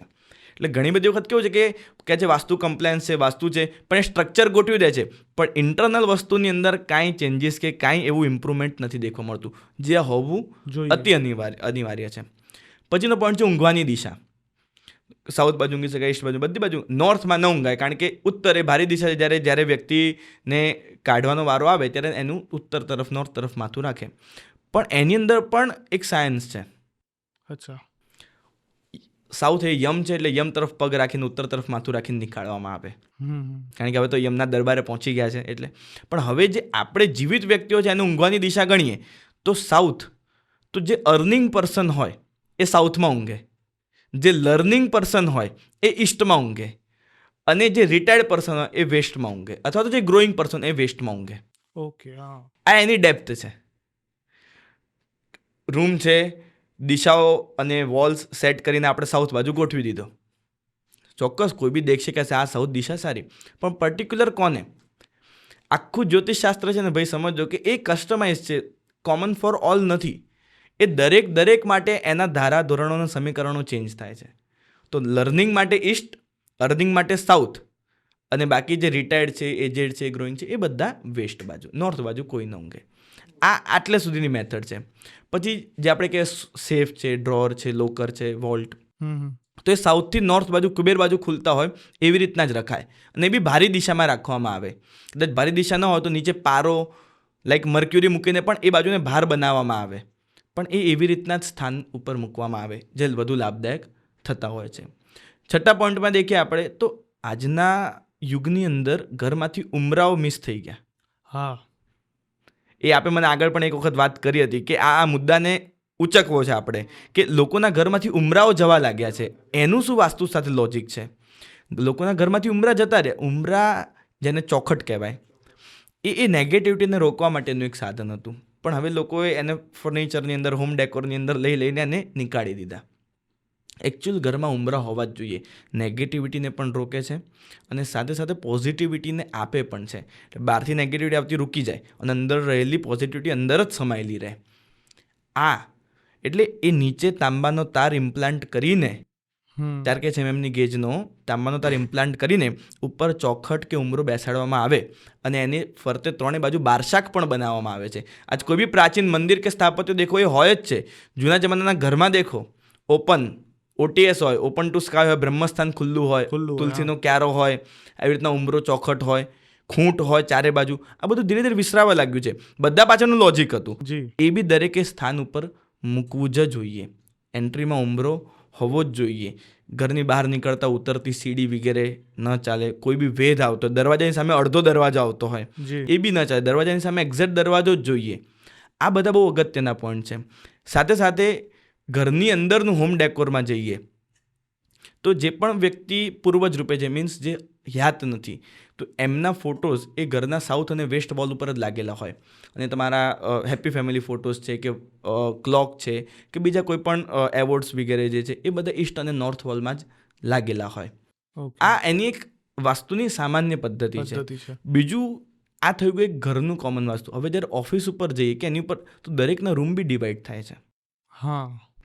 તો અમુક ખૂણામાંથી એન્ટ્રી હોતી જ નથી અને હોવી જ ન જોઈએ. જેવી રીતે સાઉથ માટે એક એમ કહે ને કે દક્ષિણ દિશા માટેની એક લોકવાયકો ચડી ગયો છે કે દક્ષિણ દિશા તો ન જ ચાલે. મેં ઘણા એવા એક્ઝામ્પલ દેખ્યા છે. મેં હમણાં જયપુરની અંદર એક રિસન્ટ આપને એક્ઝામ્પલ કહું. ખૂબ જ ધનાઢ્ય વ્યક્તિ અને એમની 8-9 એક ફેક્ટરી અને 3 ઘર અને ઓફિસીસ બધું સાઉથમાં. જ્યારે મેં દેખ્યું અને એમને પૂછ્યું તો એમણે કીધું કે આજથી ને અંદાજિત કે 40 વર્ષ પહેલાં જ્યારે કે એમના પિતાજી યાદ હતા ત્યારે દક્ષિણમાંથી કોઈક વાસ્તુશાસ્ત્રી આવ્યા હતા અને એમને હતું બધું લોખંડનું, સ્ટીલનું કામ, હેવી વર્ક. તો એ સાઉથ એટલે દક્ષિણ દિશાના પણ 9 ભાગ પાડીને એના ટિપિકલ ભાગમાં પદમાં એમના ગેટ કરાવ્યા હતા અને ચાલ્યા. અને અમે પણ આ વસ્તુ શીખીને આજે અપ્લાય કરીએ છીએ અને ખૂબ સરસ રિઝલ્ટ આપે છે. એટલે એવું નથી કે સાઉથ નથી જ ચાલતું, દક્ષિણ નથી ચાલતું. તમે જો ટિપિકલ સ્પેસિફિક પદની અંદર એન્ટ્રી એક્ઝિટ આપો તો એ વસ્તુ લાભદાયક બી થતી હોય છે. અને ઘણી વખત ઈસ્ટ અને નોર્થ ચાલતો હોવા છતાં પણ જો ખોટું પદ આવી જાય અને વેદ બની જાય તો એ વસ્તુ ડિસ્ટર્બ બી થઈ જતી હોય છે. વાસ્તુ સાથે સાથે વાસ્તુની આજુબાજુના પ્લાન્ટ્સ, જે 9મો પોઈન્ટ છે આપણો પ્લાન્ટ્સ, આજુબાજુના પ્લાન્ટ્સ બી બહુ ઇફેક્ટ કરે છે. ઘરની આજુબાજુ કઈ દિશામાં, કઈ વિદિશામાં કયા છોડ ઝાડ વાવવા કે રાખવા કે લાવવા એના પણ ગણિતો છે. એ જેટલું પાલન કરો તો એટલી વધુ શુભ ઉર્જા પ્રાપ્ત થતી હોય છે. કઈ બાજુ ભાર મૂકવો, કઈ બાજુ ભાર ન મૂકવો, કઈ બાજુ બેસવું, આવા કેટલા ભેદભાંગો વાસ્તુની અંદર વિદ્યમાન છે. અને મહાવાસ્તુ એ સ્પેસિફિક શેમાં જાય છે કે બહારનું સ્ટ્રક્ચર તો આવી ગયું પણ ઇન્ટરનલ ક્યાં શું કઈ રીતના કરવું, કયા પદની અંદર શૂલસ્થાન મર્મસ્થાન આવે છે તો બીમ પિલર પણ ન બનાવવા, એટલે સુધી મહાવાસ્તુ જાય કે આપને એક પ્લોટ મળી ગયો છે 50x50 તો કયા મર્મસ્થાન ઉપર, શૂલસ્થાન ઉપર બીમ પિલર કે ગડર ન લેવા એ બી આવે. કઈ બાજુ સુએજ લાઇન લેવી, કઈ બાજુ અંડરગ્રાઉન્ડ વોટર ટેન્ક લેવું કે કઈ બાજુ ઓવરહેડ ટેન્ક લેવું, તમામ ગણિતો અને ગણતરીઓ વાસ્તુની અંદર છે. અને મહાવાસ્તુ એને ઓર ડિફાઇન કરે છે. પણ હમણાંની આવતી જે ફેંગશુઈ મેથડ છે એ એટલી યુઝફુલ નથી. આ ખરેખરમાં એટલે આ ફેંગશુઈનું ચલણ જે ચાલ્યું છે હમણાં થોડા વર્ષોમાંથી, જે અલગ અલગ પ્રકારના ઓર્નામેન્ટ્સ એ લોકોના હોય છે, એ ખરેખરમાં વર્ક કરે છે કે નથી કરતા, ખાલી પ્લેસિબો છે? એક રીતનું કહી શકાય. દેખો, એક ચાલતી પરંપરા છે એટલે આપણે અપોઝ તો ન કરીએ ડેફિનેટલી, પણ ચોક્કસપણે જો વ્યક્તિ પ્રાચીન પરંપરા ઉપર વળે ને તો એને એના કરતાં વધુ રિઝલ્ટ મળે એમ છે. લોકોના મનમાં છે ને હમણાં 2-3 પોઈન્ટ અનુજભાઈ આવે કે ભાઈ અમારે ઓછી તોડફોડ કરવી છે અને સુધારાઓ જોઈએ છે એટલે ફેંગશુઈ પકડે છે. બાકી જો તમે શરૂઆતથી વાસ્તુ કન્સલ્ટ કરીને કે વાસ્તુશાસ્ત્રના નિયમોને સમીકરણને સાચવીને ચાલો તો કાંઈ તકલીફ પડતી નથી હોતી. આજે અમે ઘણા બધા મોટા મોટા બિલ્ડર્સના પ્રોજેક્ટ કે ઇન્ડસ્ટ્રીઝના પ્રોજેક્ટ હું પોતે કન્સલ્ટ કરું છું 0-0થી. વાસ્તુ ક્યાં ક્યાં સુધી લાગે, કઈ ભૂમિ સિલેક્ટ કરવી, એ ભૂમિની ઉર્જા પણ જે મેં પંચતત્વની વાત કરીને એ પ્રમાણે નક્કી કરીએ કે આ ભૂમિ સિલેક્ટ કરવી, એ ભૂમિ પછી કોના નામે લેવી, એમાં કુંડલી લાગે અને નક્કી કરીએ. એમાં ભૂમિ શુદ્ધિ માટે શું વિધિ વિધાન કરવું કે શું યંત્ર, નોટ ફેંગશુઈ, શું યંત્ર કે પ્રાચીન અષ્ટક સ્થાપિત કરવા એ પણ છે. ક્યારે મુહૂર્ત દેખીને પહેલું ખાત ખનન કરવું, એમાં મુહૂર્ત લાગ્યું. શું ડ્રો કરવો, એમાં વાસ્તુ મહાવાસ્તુ લાગ્યું. કયો કલર કરવો, તેમાં રંગશાસ્ત્ર લાગ્યું. કયો નંબર લેવો, તેમાં અંકશાસ્ત્ર લાગ્યું. આ દરેક સ્ટેપ લેશો ને જો ફ્રોમ ધ બોટમ તો જ્યોતિષના 8-8 અંક બહુ જ સરસ એપ્લિકેબલ થશે. એટલે ફેંગશુઈ કરતાં વધુ પ્રાચીન યંત્ર મંત્ર તંત્રની પ્રણાલી પર જઈએ તો વધુ રિઝલ્ટ મળે છે અને ઘણીવાર સામાન્ય તોડફોડથી પણ વધુ સારો લાભ મળતો દેખાય છે અને મેં દેખેલો છે. એવા કેટલાય રિઝલ્ટ એ વસ્તુ કરે છે. ઘણીવાર હું કુંડલી દેખીને કહી દઉં કે આ ઘરની અંદર, કારણ કે દેખાતી આ પેટની તકલીફ છે તો ભાઈ આ ઘરની અંદર, આ કિચનની અંદર આ દોષ હશે. કુંડલી દેખીને કહી દે કે ભાઈ આ ઘરની અંદર નોર્થ ઇસ્ટ વીક છે તો કેન્સર સંબંધી કે એવી કોઈ હેવી બીમારી હશે. કુંડલી દેખીને કહી દે કે ભાઈ પિતા પુત્રનો રૂમ કઈ બાજુનો છે, કઈ બાજુ, તો એમાં કેટલા સંબંધોમાં કેટલો તણાવ હશે કે કેટલો પ્રેમ હશે. આ દરેક વસ્તુઓ ઇન્ટરકનેક્ટેડ છે પણ તમે એને જજ કરી શકો છો, પકડી શકો છો. તો આ વસ્તુ આની સાથે સંપૂર્ણપણે જોડાયેલી આવે છે. અચ્છા, હવે આ તમે દર વખતે તમારી જોડે બેસો ને એટલે 1-2 નવા શાસ્ત્રના નામ સાંભળવા મળે. આ વખતે હિતશાસ્ત્ર, લાસ્ટ ટાઈમ તમે હિતશાસ્ત્રની વાત કરી હતી, ત્યારે રંગશાસ્ત્ર બોલે. હા, એ કઈ રીતના કામ કરે છે? રંગશાસ્ત્ર કલર એટલે કલર્સ કોમ્બિનેશન્સ ક્યાં લેવા, જેમ આપણે ગયા પોડકાસ્ટની અંદર દરેક ગ્રહ સાથેના કલર લીધા હતા, એમ દરેક વ્યક્તિની કુંડલી પ્રમાણે કસ્ટમાઇઝ એના માટે બેસ્ટ કલર કયા છે એ અને એના માટે અશુભ કલર કયા છે એ પણ આપણે જજ કરી શકીએ છીએ કુંડલી પ્રમાણે કે એના માટે આ કલર સારો તો એ કલર પહેરવો કે કલરનું ઇન્ટિરિયર કરાવે કે કલરનું પોતાનું કાર્ડ બનાવે કે બોર્ડ બનાવે તો બધાને વધુ લાભ થાય. એ કલરની ગાડી લે સુદ્ધા બધું. અને એ સિવાયનો જે અશુભ કલર હતો એ અશુભ કલરને થાય એટલી જગ્યાએ અવોઇડ કરે. હવે આ કલરનું શાસ્ત્ર એ ગ્રહ સાથે પણ છે ને પર્ટિક્યુલર વ્યક્તિ સાથે પણ જોડાયેલું છે. તો એ પણ એક બહુ મોટું શાસ્ત્ર છે. અંકશાસ્ત્રની તો આપણે ચર્ચા કરી કે નંબર ક્યાં ક્યાં લાગે છે. એની અંદર પણ પ્રાચીન વૈદિક મેથડથી જે અંકશાસ્ત્રના અંક ગણિત આવે છે એ ખૂબ સૂક્ષ્મ જતું હોય છે અને એના આધારે જો જવામાં આવે, હમણાં અમારી પાસે ઘણી બધી આસ્ક આવે કે અમારે કાર નંબર ને ગાડી નંબર પ્રીમિયમ લેવો છે, તમને કયો નંબર આવે, તો આપણે કુંડલી પ્રમાણે એને ડિફાઇન કરી શકીએ છીએ અને એ પ્રમાણે આપીએ છીએ અને એને વિશેષ લાભ થતો દેખીએ છીએ. આ ચોક્કસ છે. અચ્છા, તમે એક લક્ષણ શાસ્ત્રની પણ વાત કરી હતી, એના વિશે થોડી વાત કરો. લક્ષણ શાસ્ત્ર માટેનું દેખીએ ને તો લક્ષણ શાસ્ત્ર એક બહુ આમ ગંભીર શાસ્ત્ર છે. કારણ કે કેવું છે કે એ કદાચ કોઈ વ્યક્તિ ન ભણે ને છતાં બી એની પાસે 5-7 પોઈન્ટ કે 10 પોઈન્ટ જાણી જાય ને તો બી એની અંદર છે ને એક એવી બુદ્ધિ સૂજી જાય. અમને અમારા ગુરુજી કાયમ કહેતા કે ભાઈ તમે આ વાસ્તુ જ્યોતિષ ભણી લેશો ને પછી તમારી અંદર છે ને એક દોષ દ્રષ્ટિ બી ઊભી થવાના ચાન્સીસ વધી જશે. કે તમે વાસ્તુ કે શિલ્પ દેખી લીધું, આજે કોઈ મંદિરમાં જઈએ કે આજે કોઈ બી ફંક્શનમાં કોઈના ઘરમાં જઈએ તો નજર પહેલાં ગેસ્ટ કરતાં વધારે ઘરના વાસ્તુ પર પડી જાય કે એમાં શું શું દોષો છે કે શું છે એનું ફળ અશુભ શુભ મળતું હશે. આ એ વસ્તુ લક્ષણશાસ્ત્ર એવું જ છે કે જેવી રીતે હું આપને 5-7 પોઈન્ટ કહીશ, આપણી જન્મેદની સાંભળશે તો તરત જજ કરશે આજુબાજુના લોકોને કે આમાં કઈ રીતનું છે. જેવી રીતે એક સરસ વાત છે ને, બખડ દંતા કોક મૂર્ખા કોક નિર્ધન ટાલી. આપણે આજે ચર્ચા કે જેને આડાવડા દાંત હોય ને એ ભાગ્યે જ એમ કહે કે મૂર્ખો દેખવા મળે, બાકી એ માઇન્ડેડ જ પર્સન હોય. જેને ટાલ હોય ને એ ભાગ્યે જ નિર્ધન હોય, બાકી ધનવાન જ હોય. પછી જેને આ ટૂંકી ગરદન હોય ને, એમ ટૂંકી ગરદન નીચા કાન કે એવા લોકોની પહેચાન એમ કે જેના ટૂંકી ગરદન હોય અને જોડાયેલા કાન હોય એ પેલા કે એક મેઢા વ્યક્તિ હોય અને એ કંજૂસ હોય, તરત તમે એનામાંથી કઈ વસ્તુ જાણી પારખી ન શકો. પછી જેની ચાલની અંદર એડીની પહેલાં પગ આવતા હોય એ વ્યક્તિ છે ને મલ્ટીટાસ્કિંગ પર્સન હોય. મલ્ટીટાસ્કિંગ પર એટલે એક સાથે તમે 5-7-10 કામ બી ભણાવો ને એ તીવ્ર વેગે કાર્ય કરી દે. પછી બેસવાની પોઝિશન ઉપર બી આવે છે કે જે વ્યક્તિ પલાઠી વાળીને બેસે, જમણો પગ અંદર ને ડાબો પગ બહાર હોય ને એ વ્યક્તિ ક્વિક ડિસિઝનવાળો હોય અને જેને ડાબો પગ અંદર ને જમણો પગ એ જે વ્યક્તિ હોય ને એ બહુ વિચારીને 4-5 જણની રાય લઈને ડિસિઝન લેવાવાળો વ્યક્તિ બનતો હોય છે. લક્ષણની અંદર તલ પણ આવે કે ભાઈ હા. પુરુષોને જમણી બાજુ તલ સારા, સ્ત્રીઓને ડાબી બાજુ તલ સારા, પણ ક્યાં કઈ રીતના? તો કહે કે જેને નાક ઉપર તલ હોય ને એને અણધાર્યો જીવનની અંદર ધન લાભ થતો દેખવા મળે છે. જેને કાન ઉપર તલ હોય ને એ વ્યક્તિને ફેમિલીનું સુખ ખૂબ સારું મળતું દેખવા મળે છે. જેને આંખ ઉપર તલ હોય એનું વૈવાહિક જીવન, પ્રેમ જીવન ખૂબ સારું જતું હોય છે. જેને ગાલ ઉપર તલ હોય એને ધંધાકીય કે કનેક્શનથી ઘણા બધા લાભ દેખવા મળતા હોય. જેને છાતી ઉપર તલ હોય એ વ્યક્તિ જીવનની અંદર કહેવાય ને કે ધન, ધાન્ય, તમામ પ્રકારની સુખ સંપત્તિ પામતું હોય છે. જેને પગ ઉપર તલ હોય, ઘૂંટણ ઉપર તલ હોય તો એ વ્યક્તિને ઘરમાં ઇજ્જત મળે પણ બહાર ઇજ્જત નથી મળતી. નળા ઉપર જેને તલ હોય, જેને પગની એડી જોડે કે એનથી નીચેના તલ હોય એ વ્યક્તિની અંદર જીવનની અંદર પાછલા ઉંમરમાં ધર્મ વધતો હોય છે. આવા તલના, લાખાના ઘણા બધા પ્રકારો છે જે લક્ષણશાસ્ત્રની અંદર સમાતા હોય છે. વાળ, નખ, આ બધું પણ લક્ષણશાસ્ત્રની અંદર જ છે કે જે દરેક વસ્તુ ઇફેક્ટ કરે છે. કઈ રીતના કરે છે? મંગળ ને શનિવારે જ નખ કપાય એવું કેમ? વાળ કપાય કેમ? એ હાડકાનો મેલ છે તો એના માટેનો એક દિવસ ડિફાઇન કર્યો છે અને એનું પણ લક્ષણશાસ્ત્રો પર અસર પડતો છે. આઈબ્રો છે કે તમારા મૂછ, નખ, વાળ બધું. તમે કીધું મંગળવાર ને શનિવારે નખ કપાય. મંગળને શનિવારે નખ ન કપાય. ન કપાય. હા. મંગળને શનિવારે નખ ન કપાય. અચ્છા. હા. એ વાળ બી નથી કપાય. વાળ બી ન કપાય. ઓકે. ચોક્કસપણે એનું મુખ્ય કારણ છે ને એ ગ્રહ સાથે બી છે, શરીર સાથે બી છે. આ લક્ષણશાસ્ત્ર શરીર સાથે જોડાયેલું છે ને એમ આખું જ્યોતિષ એ શરીર સાથે જોડાયેલું છે. જ્યોતિષના આધારે શરીરની પણ તમામ વસ્તુનું પ્રિડિક્શન આપ સચોટતાથી કરી શકો છો. અમે એટલા સુધીનું દેખ્યું છે અને સ્ટડી કર્યું છે કે સંગીત દ્વારા શરીરને હીલ થતું હોય છે. ભોજન દ્વારા તો થાય જ છે પણ જ્યોતિષ અને સંગીતના સમન્વયથી પણ ખૂબ સરસ રીતે હીલ થતું દેખવા મળે છે. તો આ દરેક વસ્તુઓ પ્રાચીન 64-72 કાળો ઇન્ટરકનેક્ટેડ છે.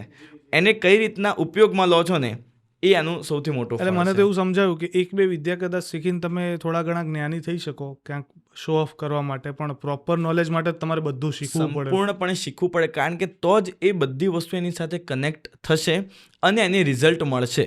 બાકી જો સંપૂર્ણ વસ્તુ કનેક્ટ નહીં થાય ને તો એ પ્રોપર વ્યક્તિ નહીં પોતે જાણી શકે, નહીં કોઈને રિઝલ્ટ આપી શકે. અમને જ્યોતિષ ભણાવતા પહેલાં કમ્પલસરી કર્મના સિદ્ધાંતો ભણાવવામાં આવે. બાકી પોતે જ દેખીને ડગી જાય કે છકી જાય. હા. જ્યોતિષ વિદ્યા એ એક ગૂઢ વિદ્યા છે.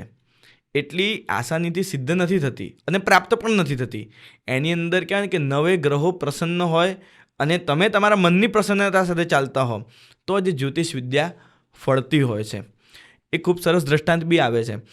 બહુ પ્રાચીન સમયની વાત છે કે મહારાજાને એક દીકરો થયો અને ત્યાં બિરાજમાન સંતને પૂછ્યું કે શું આયુષ્ય છે આમનું? બધાએ કીધું મહારાજ આપનો દીકરો થયો એટલે 100 વર્ષ જ હોય ને એનાથી નીચે હોતું હશે, એમ કે શતાયુ છે એમ. એક મૌન બેઠા તે સંતને મહારાજને પૂછ્યું તો કે આનું 7 દિવસની અંદર મોત છે અને બિલાડીથી એનું મોત થશે. 7 દિવસની અંદર એનું મોત છે, બિલાડીથી એનું મોત થશે. આપણે ગયા પોડકાસ્ટમાં વાત કરી હતી કે આપણે મૃત્યુને પણ જજ કરી શકીએ છીએ પણ એ વસ્તુને આપણે હમણાં ડિસ્ક્લોઝ નથી કરતા. એવી રીતના થશે. તો ચોક્કસપણે એમ રાજા આમ સાવચેત થઈ ગયો, આદેશ કર્યો આખા ગામની અંદર જેટલી પણ બિલાડીઓ બધી બિલાડીને ગામની બહાર કાઢી દો, બધી બિલાડીને ગામની બહાર કાઢી દો અને એ દીકરાને સાચવીને એક સેફ હાઉસ જેવી જગ્યા ઉપર લઈ લીધો. 4-5 દિવસની અંદર તો બધી બિલાડી આખા પ્રદેશ ગામમાંથી દૂર. રાજા કોન્ફિડન્સમાં આવી ગયો કે ભાઈ હવે તો આમનું વચન છે ખોટું જ પડશે છેલ્લે.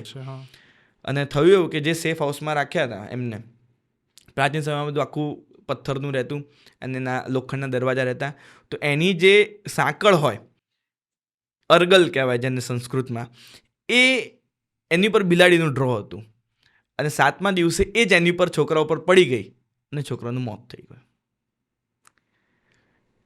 આપ સમજ્યા કહેવાનો જ કન્સર્ન? આ છે જ્યોતિષશાસ્ત્ર. આ અતિન્દ્રિય જ્ઞાનનો સબ્જેક્ટ છે. આપ જેટલી ઈચ્છા કરો ને એટલે સુધી પહોંચી શકો અને પામી શકો, પણ કેટલું પચાવો છો અને કેટલું ડિલિવર કરો છો એની પર આધાર છે. આજે અમારી પાસે કોઈ બી કુંડલી આવે, કોઈ બી, તમે સૌથી પહેલાં પોઈન્ટ્સ દેખતા પહેલાં તો સૌથી પહેલો મુદ્દો એ જે દેખીએ કે આ વ્યક્તિની કુંડલીમાં ડાયજેસ્ટિવ સિસ્ટમ કેટલી પાવરફુલ છે. એટલે શરીરની વાત નથી કરતો, જઠરાગ્નિની વાત. આ વ્યક્તિને હું કેટલું કહીશ તો કેટલું પચાઈ શકશે. અચ્છા. હા. જો હું સાચું બધું કહી દઈશ એ એકદમ સીધી લીટીમાં પેટ છૂટી વાત, તો ઘણી વખત એને નવી ચિંતા ઊભી થઈ જશે. તો એને આપણે અલગ શબ્દોની અંદર મઢીને કહેવું પડે. તો આ જ્યોતિષના જ બધા અંગોનું જ્ઞાન ઘણી છે. એવી વસ્તુ એઝ અ જ્યોતિષ તરીકે તમે કવર બી કરતા હોય કે આ ન કહેતા હોય, આ ન ભલે કહેતા. જોઈ લીધી છે પણ આ નહીં કહેવાય. ચોક્કસપણે ઘણા વખત 50% આપણા પેટમાં રાખતા હોય, 50% કહેતા હોઈએ. હા, અને જેમ મેં વાત કરી કે આની અંદર નિકાચિત અનિકાચિત ઘણા ભેદ હોય છે. ઘણા લોકો પૂછતા કે ભાઈ જે થવાનું છે થવાનું છે ને, જ્યોતિષનું શું કામ, જ્યોતિષથી શું બદલાઈ જવાનું છે? આ તો પેલું કેમ કે નહીં સુપ્તસ્ય સિંહસ્ય પ્રવિશંતિ મુખે મૃગા, હા. કે પુરુષાર્થ જો બધું હોય કે પુણ્ય જ બધું, તો ભાઈ જ્યોતિષનું કામ શું છે? તો ભાઈ આ નિકાચિત ને અનિકાચિત કર્મની ગેમ છે. આ કે કુંડલી પ્રમાણે દેખીને ખબર પડે કે ભાઈ આ અનિકાચિત છે, કે આની અંદર કોઈ બી ઉપચાર વગેરેથી આ બદલાઈ શકે છે, કે એનું ફળ ઓછું થઈ શકે છે. તો અમે ચોક્કસપણે માર્ગદર્શન કરીએ. જી. અને જો ખબર છે કે આ નિકાચિત છે, મીન્સ નથી ડગવાનું, આવું જ થવાનું છે, તો એને પહેલાંથી કહી દઈએ તો એ વ્યક્તિ સમાધિ રાખી શકે અને આબાવાળાની અંદર એ ઓવર રિએક્શનની અંદર હેરાન ન થાય. આ જ્યોતિષનું કામ છે. અમે લગભગ 8-9 વર્ષ પહેલાં અમારા એક રિલેટિવ છે, એ અમે સાઉથમાં ગયા હતા. એક બહુ વિદ્વાન જ્યોતિષ હતા, એમને મળવા ગયા હતા. એટલા વિદ્વાન જ્યોતિષ હતા કે લગભગ 1.5 વર્ષ પછી એમને મુલાકાત માટે સમય આપ્યો. એટલા વ્યસ્ત નહોતા, પણ એ બહુ ઓછા લોકોને મળે. તો અમે ત્યાં ગયા ને તો ભાગ્ય વિશે પૂછ્યું, અમારા જે સંબંધી હતા એમને પૂછ્યું. એટલે એમને કીધું તું મારા સુધી પહોંચી ગયો ને એટલે હવે તારું ભાગ્ય સારું છે એવું સમજ. હા. અને કીધું કે હું અહંકારવશ નથી કહેતો, પણ લગભગ તું અહીંયા સુધી પહોંચ્યો ને એટલે સમજી લે કે તારું ભાગ્ય સારું છે, તું હવે કંઈક નવા માર્ગ ઉપર જઈ જઈ શકે. શકે છે. તો એ બહુ સરસ વસ્તુ મેટાફરમાં કીધી હતી, પણ બહુ સરસ વાત કરી હતી. 100%. અચ્છા, હવે આપણે અત્યારે બધી બહુ ચર્ચા કરી, પણ એમાં છે ને મને એવું લાગે છે કે વાસ્તુ ઉપરની જે સમજ અત્યારે જે લોકોમાં છે ને કંઈક અલગ જ પ્રકારની બની છે. એનું કારણ એ છે કે આ જે પેલું ફેંગ શુઈ કહો કે અલગ અલગ પ્રકારના વાસ્તુના કોર્સિસ આવી ગયા, બધું મિક્સઅપ થઈ ગયું છે. કદાચ કોઈકને ક્લિયરલી 5-7 વસ્તુ ઘરમાં મેજરલી કરવી હોય કે આનાથી બહુ વધારે ઇમ્પેક્ટ આવી શકે, એવી કંઈ હોય જે ટીપ તરીકે આપણે આપી શકીએ કદાચ. ચોક્કસપણે કહી શકીએ. સમજો કે દરેક વ્યક્તિ માટે લાભદાયક ને ઉપયોગમાં આવતી જો 7 મુદ્દાઓ વિચારીએ કે જે તો ચોક્કસપણે ઘરમાં કરવા જોઈએ. જી. એની અંદર તો પહેલું, દરેક ઘરની અંદર બારશાખ એટલે ઉંબરો ચોખટ મુકાવાનું ચાલુ કરવું જોઈએ, અને ચોખટ મૂકવી જ જોઈએ. અને ઘણા બધા લોકો ઘરની બહાર ગણપતિજી રાખતા હોય છે, હા. એ અંદરની બાજુ રખાય, કારણ કે એમની પૂંઠમાં યમ હોય, એટલે એમ એક આ વસ્તુ રાખવી જોઈએ. બીજો મુદ્દો, જે મેં મંદિરની વાત કરી, મંદિર એ નાભીથી ઉપર જ હોવું જોઈએ આઈ કોન્ટેક્ટમાં, અને જે પણ અંદર ઇષ્ટદેવ હોય એ કમ્પલસરી સાઉથ કે વેસ્ટને દેખતા હોય એવા જ હોવા જોઈએ, ચોક્કસપણે. ત્રીજો મુદ્દો છે કે ઘરની અંદર જે સ્ટવ હોય કે જે બી એ બર્નર એ બેકી સંખ્યામાં જ હોવું જોઈએ, એ એકી સંખ્યામાં ન ચાલે. ચોથો પોઈન્ટ, સુવાની દિશા એ સાઉથ એ અર્નિંગ માટે, ઈસ્ટ એ લર્નિંગ માટે, અને રિટાયર્ડ કે શાંત વ્યક્તિ માટે વેસ્ટ, એ રીતના જ એલોકેટેડ હોવી જોઈએ. દિશામાં માથું રાખીને સુવાનું, એ રીતના. 5મો પોઈન્ટ, જે ઘરની અંદર હમણાં ધીરે લોકો ઉપયોગમાં લાવવાનો ચાલુ કર્યો છે, પણ એ એકચ્યુઅલ હોવો જોઈએ, બ્રહ્મસ્થાન ખાલી હોવું જોઈએ. હવે ઘણા બધા પ્રોજેક્ટ્સની અંદર આ બધો સુધારો આવ્યા છે, પણ બ્રહ્મસ્થાનની અંદર કોઈ પણ જાતનો સીડી આવી ગઈ, કે સંડાસ બાથરૂમ આવી ગયા, કે કોઈ બી મોટા બીમ પિલર આવી ગયા, કે કોઈ મોટી ભારવાળી વસ્તુઓ, એ ન ચાલે, એ ન હોવી જોઈએ. બ્રહ્મસ્થાન એકદમ ક્લિયર હોવું જોઈએ. 6થો પોઈન્ટ, ઘરની આજુબાજુની અંદર લાલ ફૂલ, દૂધ જરતા છાડજોડ કે કાંટાળા એ ન રાખવા કે ન વાવવા, એમાંથી ચોક્કસપણે ધ્યાન રાખવું. ઘણા લોકો તો જાસૂદ ને એવું વાવતા હોય છે ઘર આંગણે. જાસૂદને એકવાર આપણે સાઈડ કરી શકીએ, ગુલાબ કાંટાળો હોવા છતાં બી સાઈડ કરી શકીએ, કારણ કે એ શુભ છે. બાકી જેટલા બી લાલ ગણો, દુધિયાળા ગણો, કે છાડજોડ બધું આવી ગયું, કે કાંટાળા, એ ઘરથી તો દૂર જ હોવા જોઈએ. હા, દરેક માટેનું એક સ્પેસિફિક દિશા છે. આ 3 સિવાયમાં કે લીમડો ક્યાં હોવો જોઈએ, પીપળો ક્યાં હોવો જોઈએ, આંબો ક્યાં હોવો જોઈએ, વડ ક્યાં હોવો જોઈએ, દરેકની એક ટિપિકલ ડિરેક્શન ફાળવેલા છે. ત્યાં એ વસ્તુને પ્લાન્ટેશન કરો તો એ વિશેષ એની અંદર લાભદાયક થતું હોય છે.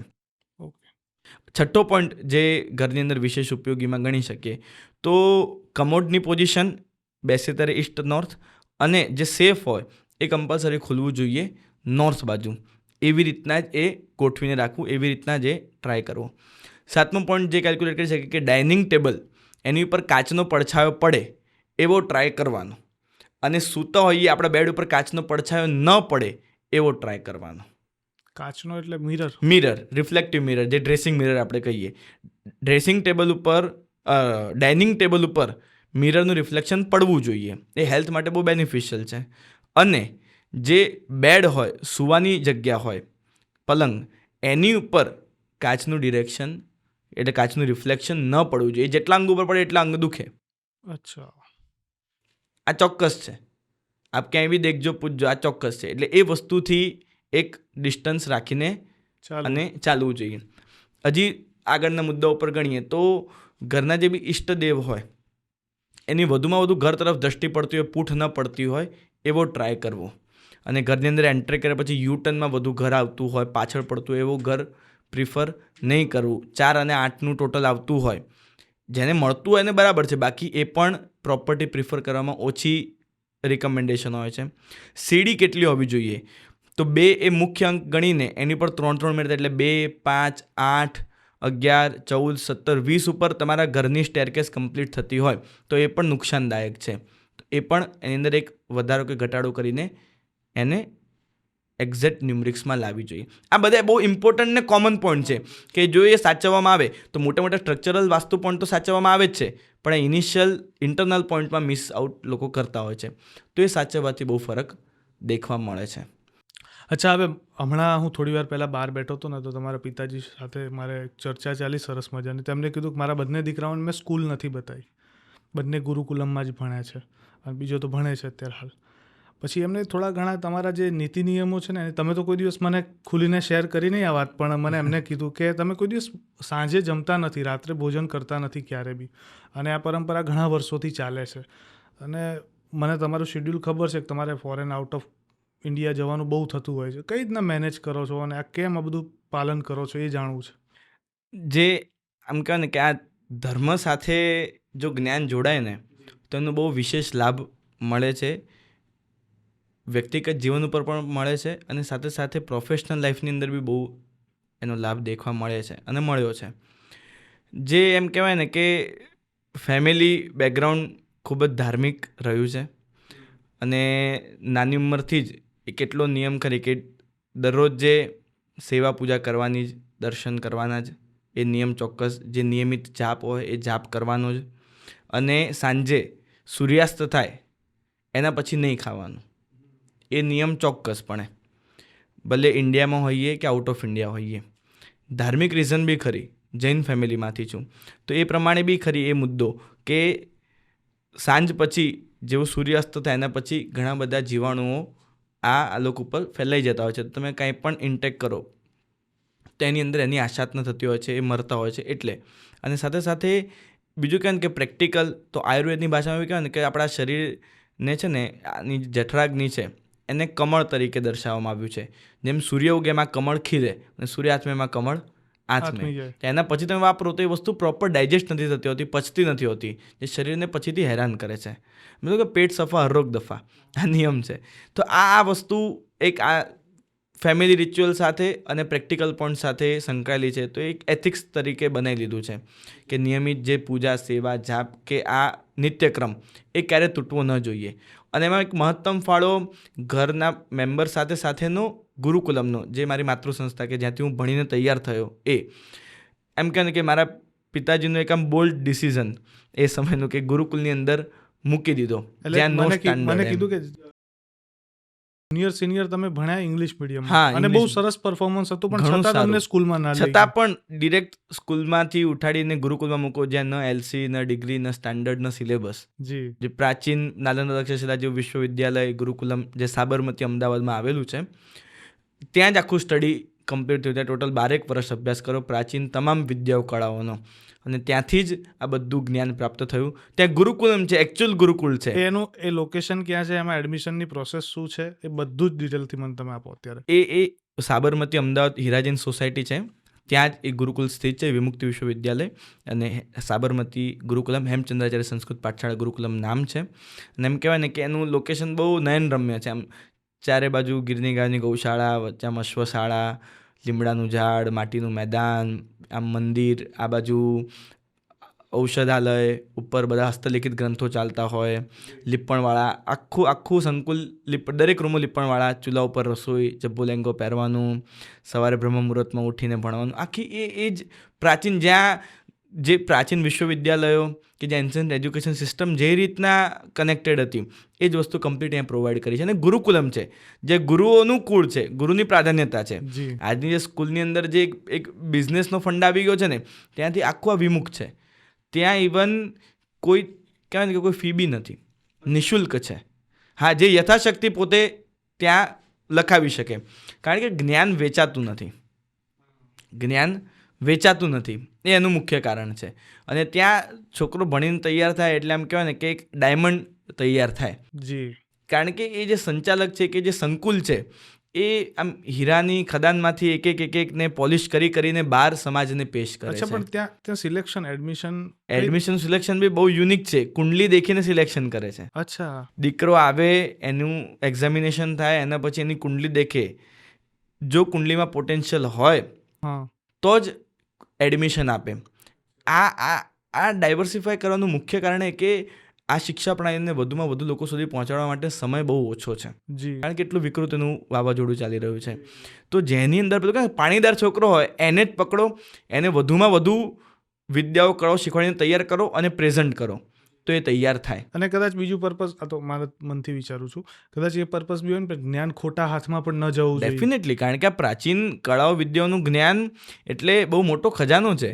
મને સૌથી પહેલાં સંસ્કૃત ભણાવ્યું. અચ્છા. કમ્પ્લીટ સંસ્કૃતથી સ્ટડી કરી અને સંસ્કૃત વ્યાકરણ ભણાવ્યું. 9.5 વર્ષની ઉંમરે મેં આખું સંસ્કૃત વ્યાકરણ, જે સિદ્ધાંતચંદ્ર શબ્દાનુશાસનનું વ્યાકરણ છે, આખું પૂર્ણ કર્યું.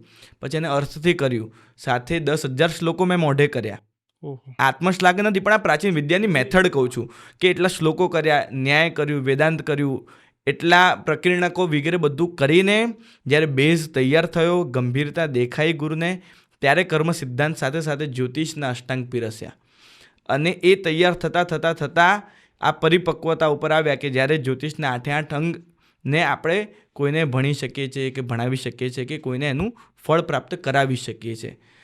હું આપને એક બહુ ફની ઇન્સિડન્ટ કહું કે એક એવો કે ઇંગ્લિશના ABCD જે કહેવાય ને કે એનાથી પણ અમે એટલા દૂર હતા, કારણ કે કમ્પ્લીટ સંસ્કૃત મીડિયમ હતું. જ્યારે આમ ચશ્માના નંબર આવ્યા ને ચશ્મા દેખાડવા માટે ગયા ને શોપ ઉપર, નંબર માટે ખબર છે પેલું મૂકીને ચેક કરે, તો સામે ઇંગ્લિશ ચાલતું હોય તો વાંચતા ન ફાવે કે આ શું છે સામે. એટલે આંખના લીધે નહીં, પણ આંખના, કારણ કે એ ABCD થી એટલા દૂર સંસ્કૃતની એ દુનિયામાં અને સાંસ્કૃતિકની એ દુનિયામાં જતા રહ્યા હતા સ્ટડી વખતે. પછી ખબર પડી કે આ બી યુગાનુકૂળ બનવા માટે ભણવું જરૂરી છે. તો એ સમયે ખબર પડી તો પેલા ભાઈ કે તમે કયા ગ્રહ ઉપરથી આવ્યા છો, તમને આ વાંચતા નહીં. એટલે 15 વર્ષની 14 વર્ષની ઉંમર સુધી એનાથી દૂર હતા.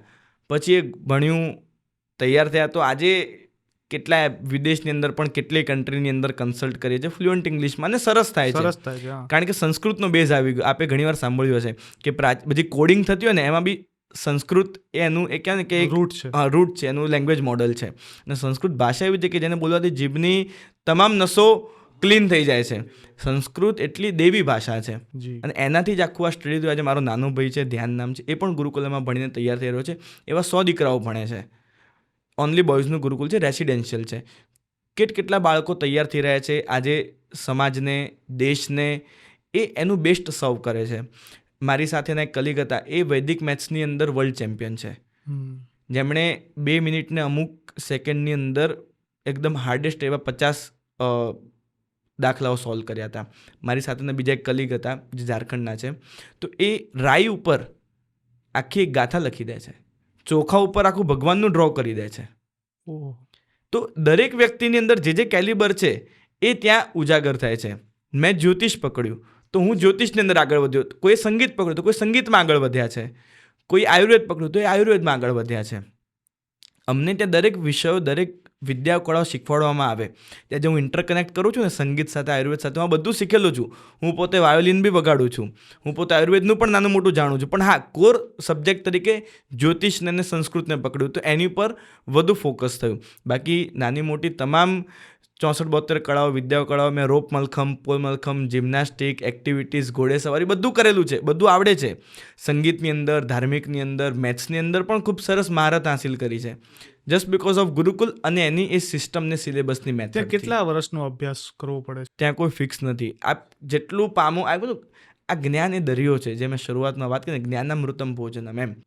અને જેટલું પામશો, જેટલું લેશો, એટલું આની અંદરથી ઓછું છે. અને આના પછીનું પુનરાવર્તન જેટલું થયા કરે એટલે વસ્તુ દ્રઢ બનતી જાય. અમને એક વસ્તુ કાયમ શીખવાડતા કે ઉત્તમા આત્મન ખ્યાતા પિતુ ખ્યાતા ચ મધ્યમાં અધમા માતુલાત ખ્યાતા શ્વસુરાચ્યા ધમાધમા. તમારે ઓળખ બનાવવાની છે સમાજ માટે. ઉત્તમ વ્યક્તિ આત્મના ખ્યાતા, જે પોતાથી ઓળખાય એ ઉત્તમ કહેવાય. પિતુ ખ્યાતા જે પિતાથી ઓળખાય તે મધ્યમ કહેવાય. અધમા માતુલા જે મામાથી ઓળખાય એ અધમ કહેવાય. અને શ્વસુરા જે એના સસરા પક્ષથી ઓળખાય એ અધમ કહેવાય. પોતાની ઓળખ બનાવી હશે તો જ્ઞાનથી જ બનશે. જ્ઞાન જ એક એવી વસ્તુ છે ને જે મનુષ્ય અને પશુ વચ્ચેનો ભેદ છે. જો સૂક્ષ્મતાથી પારખીને શીખી લો તમે તમારા જીવનને ધન્યાતિધન્ય બનાવી જ શકો છો. અચ્છા, આપણે ઘણા બધા વિષયોમાં વાત કરી, પણ હવે એક આપણે હસ્તરેખા ઉપર આપણે કોઈ દિવસ વાત નથી કરી. મારે એના વિશે થોડું જાણવું છે. ખરેખરમાં હાથની રેખાઓ જોઈ કોઈ વ્યક્તિનું ભવિષ્ય જાણી શકાય, કહી શકાય? અને હાથની રેખાઓ શું પરિવર્તન પામે છે? ચોક્કસપણે. હાથની રેખાઓ છે ને એમ સામાન્યથી 18 વર્ષ પછી પ્રોપર ખીલતી હોય છે, મેચ્યોર ડેવલપ થતી હોય છે, કે જેના પછી તમે પ્રોપર દેખીને પ્રિડિક્ટ કરી શકો છો. હસ્તરેખા સાથે સાથે પાદરેખા પણ એક શાસ્ત્ર છે, પગની રેખાઓ. મેં ઉજ્જૈનમાં, હું તો બહુ નાનો હતો, મેં ઉજ્જૈનના જ્યોતિષ સંમેલનમાં ગયા હતા. તો એ સમયે એક પંડિતજી હતા જે કદાચ હાલ હશે કે નહીં અંદાજો નથી, પણ ખૂબ જ વિદ્વાન હતા. અને એ પગની રેખાથી ને ત્યાં તમે જાઓ ને એટલે ત્યાં પગ સાફ કરે પ્રોપર આપના, અને હળદર ને તેલવાળું પાણી એમાં તમારા પગ મુકાવે, પછી પાછા સાફ કરે, એટલે એક્ઝેક્ટ બધી રેખામાં એ પૂરાઈ જાય, અને પછી એનાથી પ્રિડિક્ટ કરતા હતા. અચ્છા. હવે એ શાસ્ત્ર ધીરે ધીરે વિલુપ્ત થતું. લલાટ રેખા કે કપાળ દેખીને કહી દે, જે એક સામુદ્રિક શાસ્ત્રનો જ અંગ છે જેને આપણે વિસ્તાર આપવો છે, પણ એ પણ એક રેખાનો જ પાર્ટ છે. અને હમણાં પ્રચલિત છે હસ્તરેખા, પામિસ્ટ્રી, કે જે હાથ દેખીને બધું કહેવાય છે. હાથ બી એટલો જ ઉપયોગવાળો છે. એમાં બી આપણે બહુ સાંભળ્યું હશે કે ભાઈ નસીબ તો એનું પણ હોય છે જેને હાથ નથી હોતા. હાથ એ નસીબને બનાવનાર નથી, નસીબને કહેનાર છે. નસીબને કહેનાર છે. જો તમે તમારું જ્યોતિષનું એક ફંડા બહુ જ ક્લિયર છે કે જ્યોતિષ એ કોઈ રોકેટ સાયન્સ નથી, કોઈ મિરેકલ નથી. એક કહેવાય ને કે એક ગણતરી છે, એક પદ્ધતિ છે કે જે તમને ભવિષ્યનું માર્ગદર્શન આપે છે કે તમે શું કરો છો, શું કરવાના છો અને શું કરી શકો છો તમારી સક્ષમતા સાથે. એનું તમને જ્ઞાન આપે છે, એનું તમને ભાન કરાવે છે. આ છે જ્યોતિષ. હવે હસ્તરેખા દ્વારા બી બધું પ્રિડિક્ટ થઈ શકે કે એનો સ્વભાવ કેવો છે, એને શું સુખ મળશે, શું સુખ નહીં મળે, વિદેશ યોગ છે કે નહીં, બધું વસ્તુ હસ્તરેખામાં બી એ ડેપ્થ છે. અમે નેપાળના એક પંડિતજીને મળ્યા હતા જે અંગૂઠા ઉપરથી આપની જન્મ તારીખ કહી દે, એટલી ડેપ્થ છે. પણ હવે શું છે, એ હસ્તરેખા ધીરે ધીરે એનું જ્ઞાન બહુ જ પ્રોફેશનલ થઈ ગયું છે, ડિજિટલાઇઝ ઓછું થયું છે, જેના કારણે કરીને હવે લુપ્ત થવા લાગી છે. હસ્તરેખાનું ચલણ છે પણ હવે ઉપર છલ્લું થઈ ગયું છે. તે હસ્તરેખા દેખીને કહી શકીએ કે ભાઈ આપના મેરેજના યોગ છે, પણ ક્યારે છે તો એના માટે કુંડલીના સહારામાં જવું પડે. કુંડલી લો, જન્મકુંડલી, પ્રશ્નકુંડલી લો, દશામાં જઈને હું આપને એક્ઝેક્ટ મંથ સુધી કહી શકું. હું કુંડલી દ્વારા આપને રાશિ સુધી કહી શકું, એનો ફેસ કેવો હશે એ કહી શકું.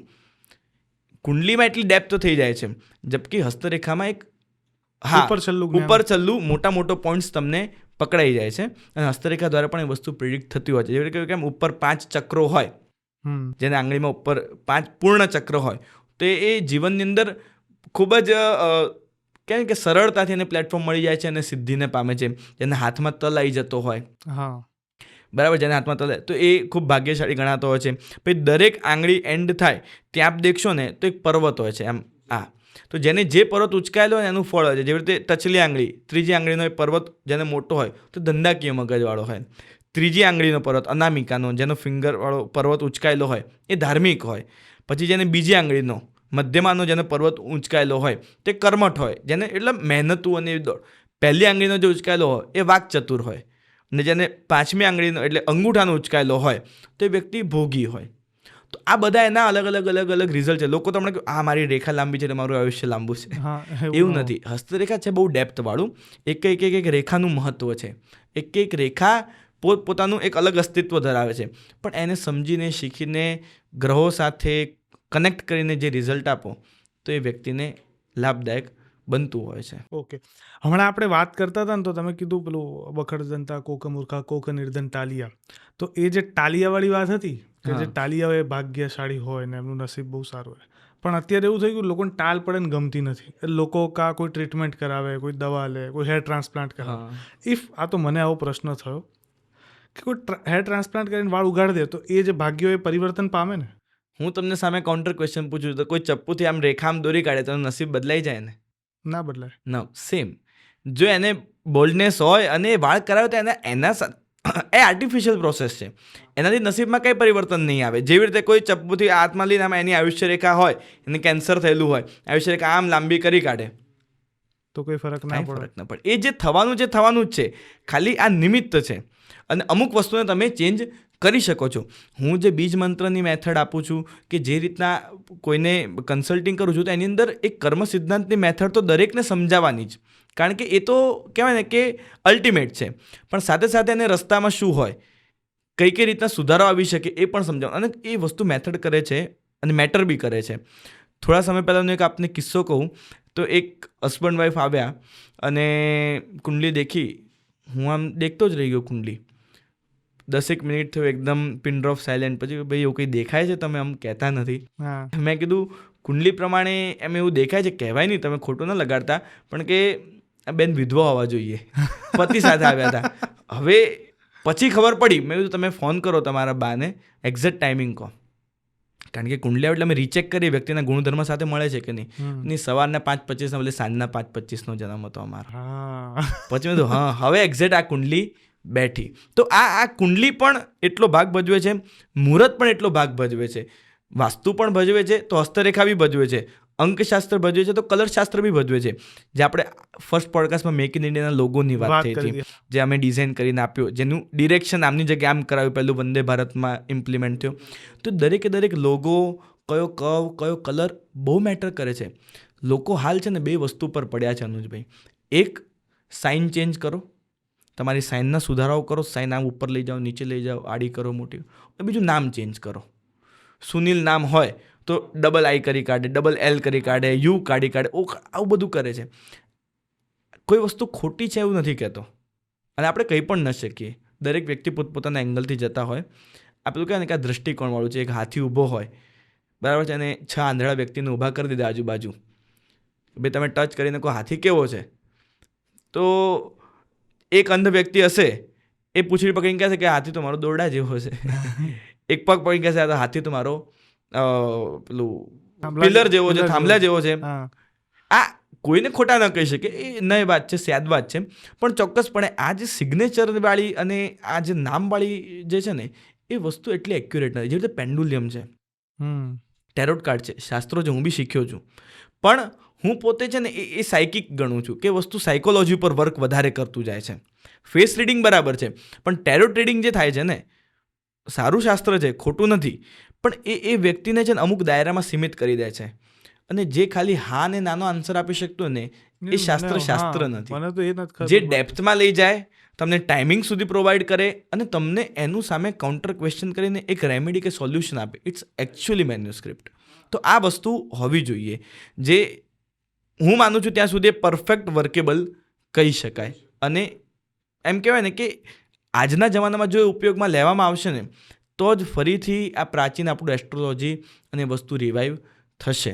જે હું આપને આની સાથે વાત કરું તો સિગ્નેચર માટેનું, તો સિગ્નેચરની અંદર છે કે ભાઈ ઉપર લઈ જાઓ તો આપણી ઉપર જાય, નીચે જાઓ તો નીચે જાઓ. પહેલાં લોકો તો અંગૂઠા છાપ હતા, બરાબર છે. એવું ભલે ભણેલા ગણ્યા હતા, એવું કંઈ નથી, પણ વસ્તુ એમ હતી કે સિગ્નેચરનું મોડલ હમણાં આવ્યું.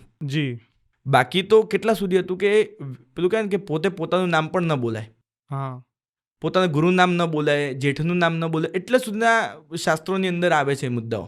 તો એ બધી વસ્તુઓ હતી. એટલે સિગ્નેચરવાળી વસ્તુ કેવી છે કે હા, તમે મનના સંતોષ માટે કરો, ઇટ્સ ગુડ, પણ યસ તમે જે કરો છો સદભાવથી કરો છો, સરસ. તો એ કરો. જો નામમાં ચેન્જ, તમે નામમાં ચેન્જ કરો છો, પ્રોનાઉન્સિએશન તો એ જ રહી જાય છે ને. એકચ્યુઅલી ચેન્જ કરવાનું શું છે, રાશિ ઉપર નામ લો.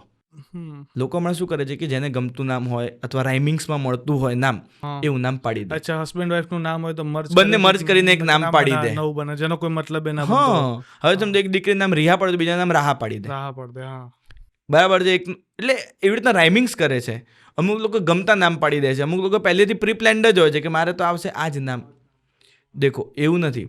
પહેલાંના સમયમાં પણ આ વસ્તુ હતી કે જ્યારે દીકરો ગર્ભમાં હોય, દીકરી ગર્ભમાં હોય અને માતાને કોઈ એવું સ્વપ્ન આવે કે એવા કોઈ સંકેત થાય કે એવા સરસ અણસારો આજુબાજુ વર્તાય તો એવું નામ રાખતા. પણ એક કાંઈક પોઈન્ટ હતો. આજના ચિંટુ પિન્ટુ નામ પાછળ કોઈ પોઈન્ટ નથી હોતા કે જે નામ રાખે તો સાર્થક થાય. એકચ્યુઅલી નામ રાખવાનું છે જન્મ રાશિ પરથી. જન્મ તો જે રાશિ હોય એ રાશિ પરથી તમે નામ રાખો. અને જે લોકો નામમાં સુધારા કરે છે ને, આઈ કાઢે ને ઓ કાઢે ને ડબલ એલ કરે ને ડબલ આઈ કરે, એના કરતાં તમે રાશિ પરથી નામ પાડો. હું તમને એકચ્યુઅલ કહું શું કરાય. અને તમારું જે જન્મ નક્ષત્ર આવતું હોય એ દરેક નક્ષત્રમાં 4 ચરણ હોય છે. આ બહુ સમજવા જેવી અને બહુ જ હોટ પોઈન્ટ છે કે એ બધા કરતાં તમે રાશિ પરથી નામ પાડો, નક્ષત્ર લો અને નક્ષત્રનું જે ચરણ આવતું હોય એ ચરણ. જે રીતે મારી વૃષભ રાશિ છે, બરાબર છે. મારું તો બાય ડિફોલ્ટ માતા પિતાએ બહુ સરસ નામ પાડી દીધું હતું. ગણ્યું નહોતું કંઈ, પણ હું આજે દેખું છું કે મને જે કંઈક ફળ મળ્યું છે તો એની અંદર આનું બી એક નાનો મોટો એક અંશ છે. કઈ રીતના? મારી વૃષભ રાશિ છે, રોહિણી નક્ષત્ર છે, એના 4 ચરણ છે, 4ના અક્ષર છે ઓ વા વી વુ. મારું 3જું ચરણ છે એટલે વિશ્વ નામ છે વી, ઉદાહરણ તરીકે. એ પ્રમાણે સમજો એ જ હોય તો તમે વિશિષ્ટ, વિરાગ, વિતરાગ પાડો. સરસ નામ છે. હવે આ ડેપ્થમાં જાઓ તમે, આ ગુડ. પણ હવે હું વિશ્વના નામની અંદર ડબલ આઈ કરી દઉં, ડબલ એસ કરી દઉં, એ કાઢી દઉં, એ મૂકી દઉં, કોઈ ફરક નહીં. તમે તમારે કંપનીના નામમાં બધું કરો, સરસ છે. બોર્ડમાં કરો તમે આ બધી વસ્તુ. એમાં હું તો કોઈ કલર ઉમેરો, હું તમને લોગો બધું વિચારું છું અને કરી શકાય. શાસ્ત્રોનો એક અભિન્ન અંગ છે. પણ તમારા ચાલતા નામમાં જો પ્રોનાઉન્સિએશન, ઉચ્ચારણ સેમ રહેતું હોય તો કોઈ મતલબ તો કોઈ મતલબ નથી. એકચ્યુઅલ મેથડમાં નક્ષત્ર ચરણમાં જાઓ, you will get result. Even મારે પણ મારી મેષ રાશિ છે, અશ્વિની નક્ષત્રનું 4થું ચરણ છે, મારું નામ અનુજ પાડેલું છે. પરફેક્ટ છે. એટલે એ કાઉન્ટ કરીને જ કંઈક પાડ્યું હતું. ચોક્કસપણે એ એકચ્યુઅલી પ્રાચીન સમયમાં જે ગણતરી ગણતા હતા ને એ આ રૂટ લેવલની ગણતા હતા. હવે છે ને લોકો એક નવા બધા ધતિંગ ઊભા કરી દીધા છે કે જેની આગળ પાછળ કોઈ ધડ માથા વગરના લોજિક નથી હોતા એમ. એટલે આ સુધારાની બધું વધુ વિશેષ આવશ્યકતા છે. બહુ જ મજા આવી વાત કરીને. આ વખતે તો કહેવાય ને, હવે મને એવું લાગે છે કે હું પરફેક્ટલી, મને પ્રોપર નોલેજ આવી રહ્યું છે. મારા સવાલો એ રીતના ઇમ્પ્રૂવ થયા આ વખતે 100%. અને હજી મલ્ટિપલ પોડકાસ્ટ કરશું, હજી ઘણું બધું ડેપ્થમાં તમને સંગ તેવો રંગ ધીરે ધીરે તમે પણ. મને લાગે ત્યાં સુધી 7મા 8મા પોડકાસ્ટમાં છે ને હું ક્વેશ્ચન કરીશ ને તમે આન્સર કરશો, એટલે તમે રેડી થઈ ગયા હશો. તો એ 7મા 8મો પોડકાસ્ટ જલ્દી આવે. 100% આપણે સિઝન બહુ સરસ કન્ટિન્યુ કરશું. લોકો આને ચાહે છે, લોકો જ્ઞાન પામે છે અને એનાથી બી વધુ લોકો સુધારો કરે છે. અને ઇવન લોકો જે કમેન્ટમાં સવાલ પૂછે છે ને, એ સવાલોને હું લઉં છું અને એ સવાલો બી હું લાવું અને મને ગમે છે વસ્તુ. એનાથી શું થાય છે, લોકો એ રિઝલ્ટ કરે છે. અને જો કેમ કે તુંડે તુંડે મતીર બિના, દરેક લોકોમાં અલગ અલગ મન હોય, દરેક લોકો અલગ અલગ પ્રશ્ન પૂછે, પણ આપણે દરેકને સાચવીને એક સ્ટેપ બનાવશું ને તો શિખર ઉપર ચડી જશે. બિલકુલ બિલકુલ. Thank you so much. Welcome. ફરી મળીશું. ચોક્કસ. Thank you.